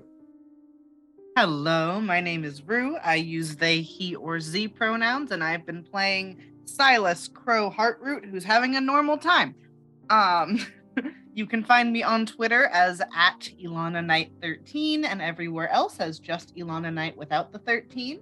You can also find me on alternating Tuesdays in the same Vason campaign that Red and Parker are in here on Huntsman's Hydra. And the other really important thing that I have to promote is that tomorrow morning, the Tabletop RPGs for Trans Rights in Florida bundle goes live for the low, low price of $5 or more if you're feeling spendy. You get over 500 games, including Wander Home and Thirsty Sword Lesbians, and all proceeds go to two charities directly working with trans folks in Florida, the Trans Inclusive Group and Zebra Youth Coalition, which provides shelter and support for LGBTQ youth in Florida. And Mariah. Okay, I'm Mischievous Red. My pronouns are she, her. I've been playing Chip, whose pronouns are they, them. Chip is very confused right now. Very, very confused. I can be found here. I'm one of the co-founders of Huntsman's Hydra, with my lovely husband AshenWorks. I also run my own game that Parker and Rue have both already mentioned, called Shifting Worlds on alternating Tuesdays. If you want to see this in actual play, I also hopefully will do solo RPGs. Just like filling other shows here soon. I've done one, and it's on the YouTube as a bunch of us, as are a bunch of other of our games. Thank you. And of course, I'm Jamie Wolf. I am your GM. My pronouns are they, them. You can find me across the internet as Jamie Wolf or Jamie Wolf Art. Jamie spelled with two I's, Wolf spelled with an E. I am here on this show, obviously, where I am the GM, the storyteller, the person who enacts these tragedies and horrific events, such as people exploding in a theater. And you can also find me on my own channel, where I sometimes play Magic the Gathering, sometimes end up playing video games with the already mentioned Brandon AshenWorks. And to close things out, of course, we have to give a nod to Duskfall Time Magazine's Person of the Year, Brandon AshenWorks, our producer. But from all of us here, see you next time, scoundrels.